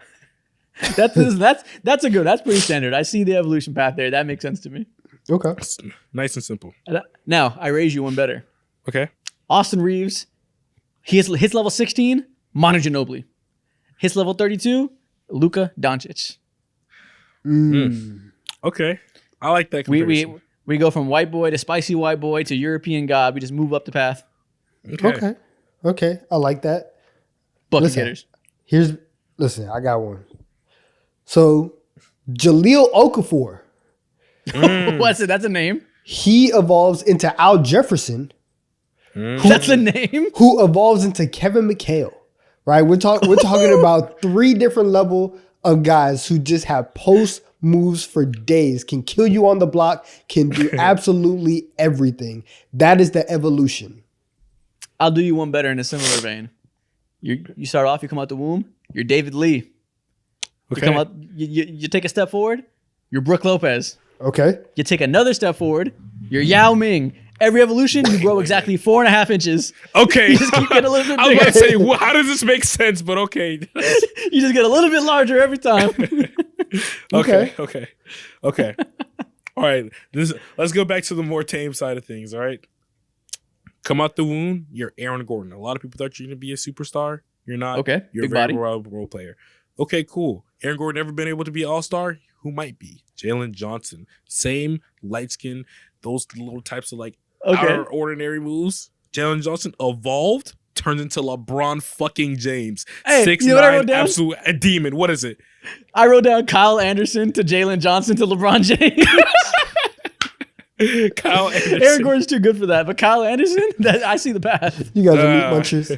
All right. What the fuck? Here's what I got. Nate Robinson turns into Cam Thomas, turns into Isaiah Thomas. Just different avenues of small guys that are dope. No, Yep. you should put Yuki in there from the Memphis Grizzlies. Listen, Second Yuki mentioned in 1 week. You love Yuki. You do. I love him. He's a fan favorite. Okay, you got one, Isaac? Go ahead. Go ahead. All right. The New York Knicks legend, the original 3-and-D Damon, Chris Copeland. Remember him, Okay. Donovan? Yes. I Turns remember Chris. into, if he was ever to fulfill his potential, which was not very high in the first place, evolves into DeAndre Hunter. Demon right now, Okay. lottery pick. The idea of DeAndre Hunter finally is fulfilled and turns into Kawhi Leonard. Pew. Going from Chris Copeland to Kawhi Leonard is crazy. I did not expect that at all. Yeah. Chris Okay. Copeland was special, brother. What if you popped out of the womb and you were a swaggy white boy named Peyton Pritchard? Mm. You got some buckets in your time. Then you Okay. evolve to CJ McCollum. Then you take another leap. You get stronger. You can start jumping real high. You become Donovan Mitchell. Okay. Okay. Mm. 3 Okay. levels of bucket getters. There's also one more progression there that I will not acknowledge. What's next? All right. I'm gonna go with the easy one. Buddy Hield turns into Klay Thompson, turns into Ray Allen. I don't know if Ray Allen's an evolution of Klay Thompson. But I yes, think he is. Clay can look him in the eyes, kind of. He can look at the eyes. That's all I'm saying. Yeah. They're close enough. They're closer than that, I think. Yeah. Ray's handle is much better than Clay's. And But when Ray had that was it type of effective? handle, he didn't have old man shooting like he did. Like he didn't really have both at the same time. he's there was a couple still years he's he still did. Ray Allen. He's still the shooter Ray Yeah. Allen. Like Okay. his I'm dad. not gonna fight you down. He's more athletic as well. Okay. There's one more we haven't said. That's elephant in the room. Nobody said it. You get Bol. You make him stronger. You get Kristaps Porzingis. You make him less stiff. You get Victor Wembanyama. That's an obvious one. I love that one. Yeah, I love that one. Yeah, everyone says Bol to Victor Wembanyama, but there's a little middle ground there. We got to respect KP's stance in the middle of the stick figure lineup. There is. I like that. Okay. I like that. Okay. I have one that I genuinely need you guys' help with. So bad. And I wanted to get this off on my own, but I couldn't. Okay. You have LiAngelo Ball. I have two players. LiAngelo Ball, Okay.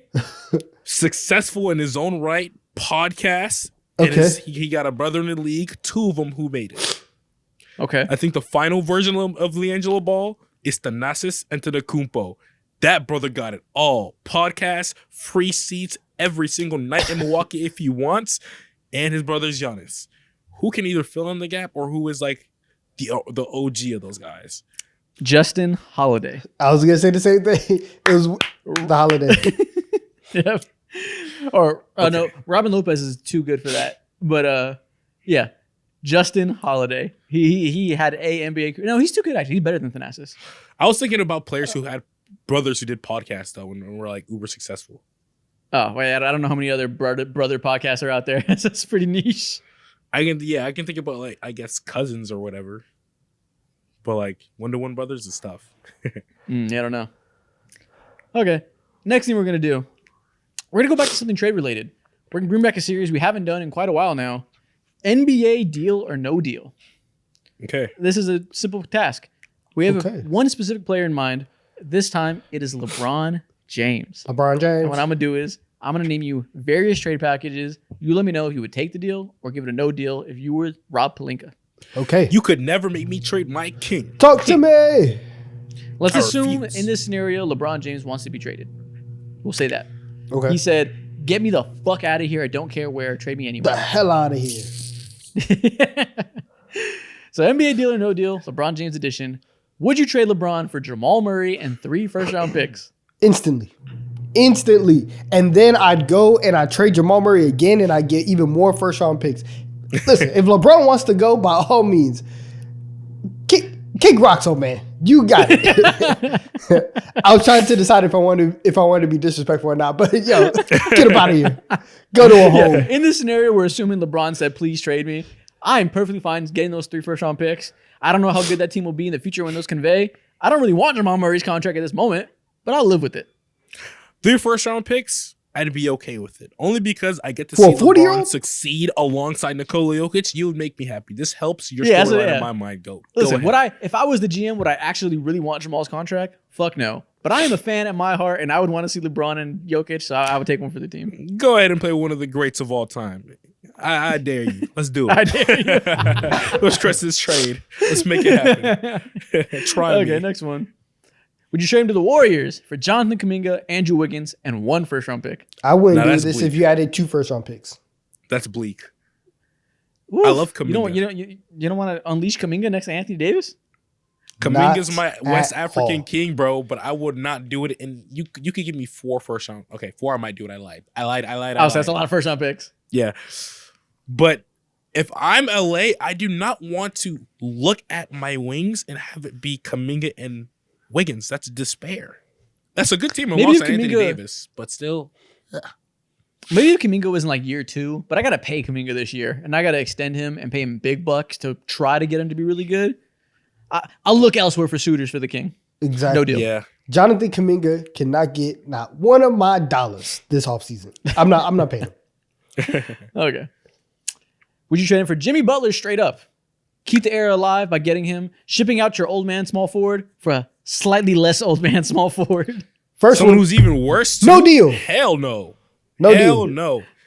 He's gonna come over here and not even prioritize basketball, bro. Talk about coffee culture, bro. It's popping in LA. He got other and things he's in LA, priority. Coffee City.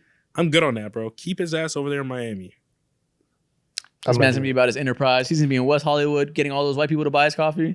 Oh yeah. Yeah, exactly. I'm good on that. Plus, you think, look, Pat Riley has real static with LeBron. Think about it. If we're trading LeBron, that more than likely means we're gonna have to trade Bronny. I don't want to do that either. I don't want him to have his young NBA career ruined by Pat Riley. I'm good. You know, as old as LeBron is, I still think in 2 years, so he might still be better than Jimmy Butler. I don't think there'll ever be a time where Jimmy Butler's better than him, bro. Like, yeah, I think LeBron just might keep aging better. Yeah, exactly. I agree. No deal. Listen, if I'm trading LeBron, I don't want to run back the same formula with a slightly worse old man. I want to tear the shit to the ground. No deal. Exactly. Last but not least, would you trade into the Cavs for Jared Allen, 1 first-round pick, and 3 second-round picks? I'm a man who enjoys storylines. I think of fictional things happening all the time, and this right here is the best ending to any movie possible. Sir, you are the GM of the Lakers. Yeah, fuck the storyline. I'm putting you want Jared Allen. Listen, I am a Glazer to the core, bro. I am putting LeBron and his storyline ahead of everything else. Put him in Cleveland again. You doing right by him? I think I would still do this. I would still want Jared Allen to be part of my team. I could, even if I trade him again, I can get more assets for him. I stack up some picks and rebuild. This is a deal for me. See, that's the move. That's the move. You trade for Jared Allen and you tell him not to unpack his suitcase because he's getting moved again. That's how you maximize this trade. You're telling him to stay in the Cleveland airport. Don't even come over here, big bruh. Just wait. Exactly. Don't even fly out here. We're not gonna do the jersey introduction or nothing. It's okay. Like you're gonna be on the Orlando Magic by this time tomorrow. Stay home. We're gonna fortify their defense for him. Facts. But okay, that's the last one I had there. Next thing we're gonna do before we get out of here, which one should we do now? Talk about Trae Young. You know, okay. We led this episode off by talking about how Trae Young stared everybody in Madison Square Garden in their eyes and called them son. So, while we're on the topic of Trae Young being in a hot moment right now, being a villain, this man rolled dice. We're gonna do our disrespectful. We're gonna do our typical 5-level game. What I'm gonna do is I'm gonna name 5 NBA players one by one. You let me know who you'd rather have, Trae Young or this other point guard. Okay. Who's better this year? Okay, that makes it more interesting because Trae hasn't had like the best year. So, okay. Yeah. I see what you're saying. So we'll do it that way. Which NBA point guard is better right now, Trae Young edition? Level 1, we got Trae Young or Jamal Murray. Trae Young, easy. Yeah. Even though like they both haven't had the most impressive scoring seasons, and Trae especially. Fuck. See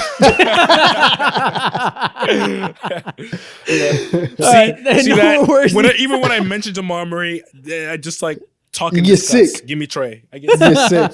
Literally. All right, level 1, Trae Young clears. Okay. Level 2, Trae or Derek White. Contracts included. Derek White is very, very good. If you're a team like the Celtics, you'd rather have Derek White. But I think overall, we can give credit to Trae Young for being the better player. But a lot of teams would rather have Derek White. So Trae Young wins by a little bit. Yeah, I think Trae Young gives your team much more, and Derek White is just a gap filler. That's it. Gap filler? Yeah, like you get rebounds, blocks, spot up, shoot threes for you, play make here. He just does everything really well. He just helps you win a lot of ways. Yeah, he fills up a lot of gaps, bro. Exactly. Yeah, okay, I get what you're saying. It sounds more derogatory than you mean, I think. Oh, but I know what you mean. Yeah. It sounds like you're like, yeah, he fills space. He's a guy. No. He takes up space, but in a great way. He adds to the room, you know? There's certain parts that takes away. He does not do that. Yeah. I know what you mean. Trae Young, you survived just by a little bit. By the hair on your head, you survived just a tiny bit. Not a lot of that, but okay. Oh my God. That's not what I was getting at. That's not what I was getting at. Thought you were trying to throw shots. That's your man's. You're throwing shots. I'm using a common euphemism. Level 3, Darius Garland. Oh, I think he's better than Darius Garland. Every single time he plays against the Cavs, he steals his lunch money every time. But it's this season. But Darius Garland has had a way better scoring season, like way better. I'm going to give Trae Young credit because we have a larger body of work. He's the overall better player. He's a better engine for a team. But Darius is on your goddamn heels. You better start shooting those floaters better. Emirates NBA Cup gets the boost for that game. This season, I'm taking Darius Garland. Ooh, you're outvoted, so it doesn't matter. Trae Young passes. It's close. I'm not mad at that at all. It's very close. Okay, level 4, Jalen Brunson. What? This Say is it. where I have to be real. Say it. Man. Exactly. Speak up. Speak up. Man, myself. God damn it, Jalen Brunson. Who cares? Anyways, next. Sound like Cartman. No, listen. I love Trae Young. Very good player. Very exciting player. Jalen Brunson is clearly the better player. In a regular season setting, it's been the case. In a playoff setting, it's damn sure been the case. His ISO scoring is way more valuable than Trae Young's passing. Defensively, neither one of them are moving mountains. I might trust Jalen Brunson a little bit more, though. It's not close to me. And Jalen Brunson be getting charges, too. Trae Young doesn't put his body on the line like that. See, to me, that just means that Jalen Brunson puts himself in risk of injury, bro. That's all it is. And he's putting more pressure on his backline, helping Deuce McBride. And I don't trust that. But for this conversation, Jalen Brunson got it. Yeah. And again, all respect to Trae Young and his passing. If he's not going to score fucking 40% from the field for extended periods of time, I'm not going to pick him over Jalen Brunson. Yeah, he's not cooking like Jalen. Let that scoring come around, though, once Cooking again. with Jalen. Here's trees. And level 5 was Shea Gilgeous-Alexander. So obviously, You're a cheat. I can't believe you said that. That is the most munch thing you've ever done.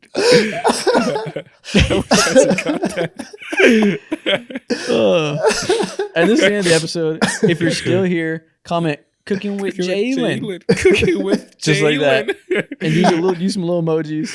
Yeah, dance a little too while y'all commented that. Hey, yeah, we'll see y'all next week. And we'll see you next week in person.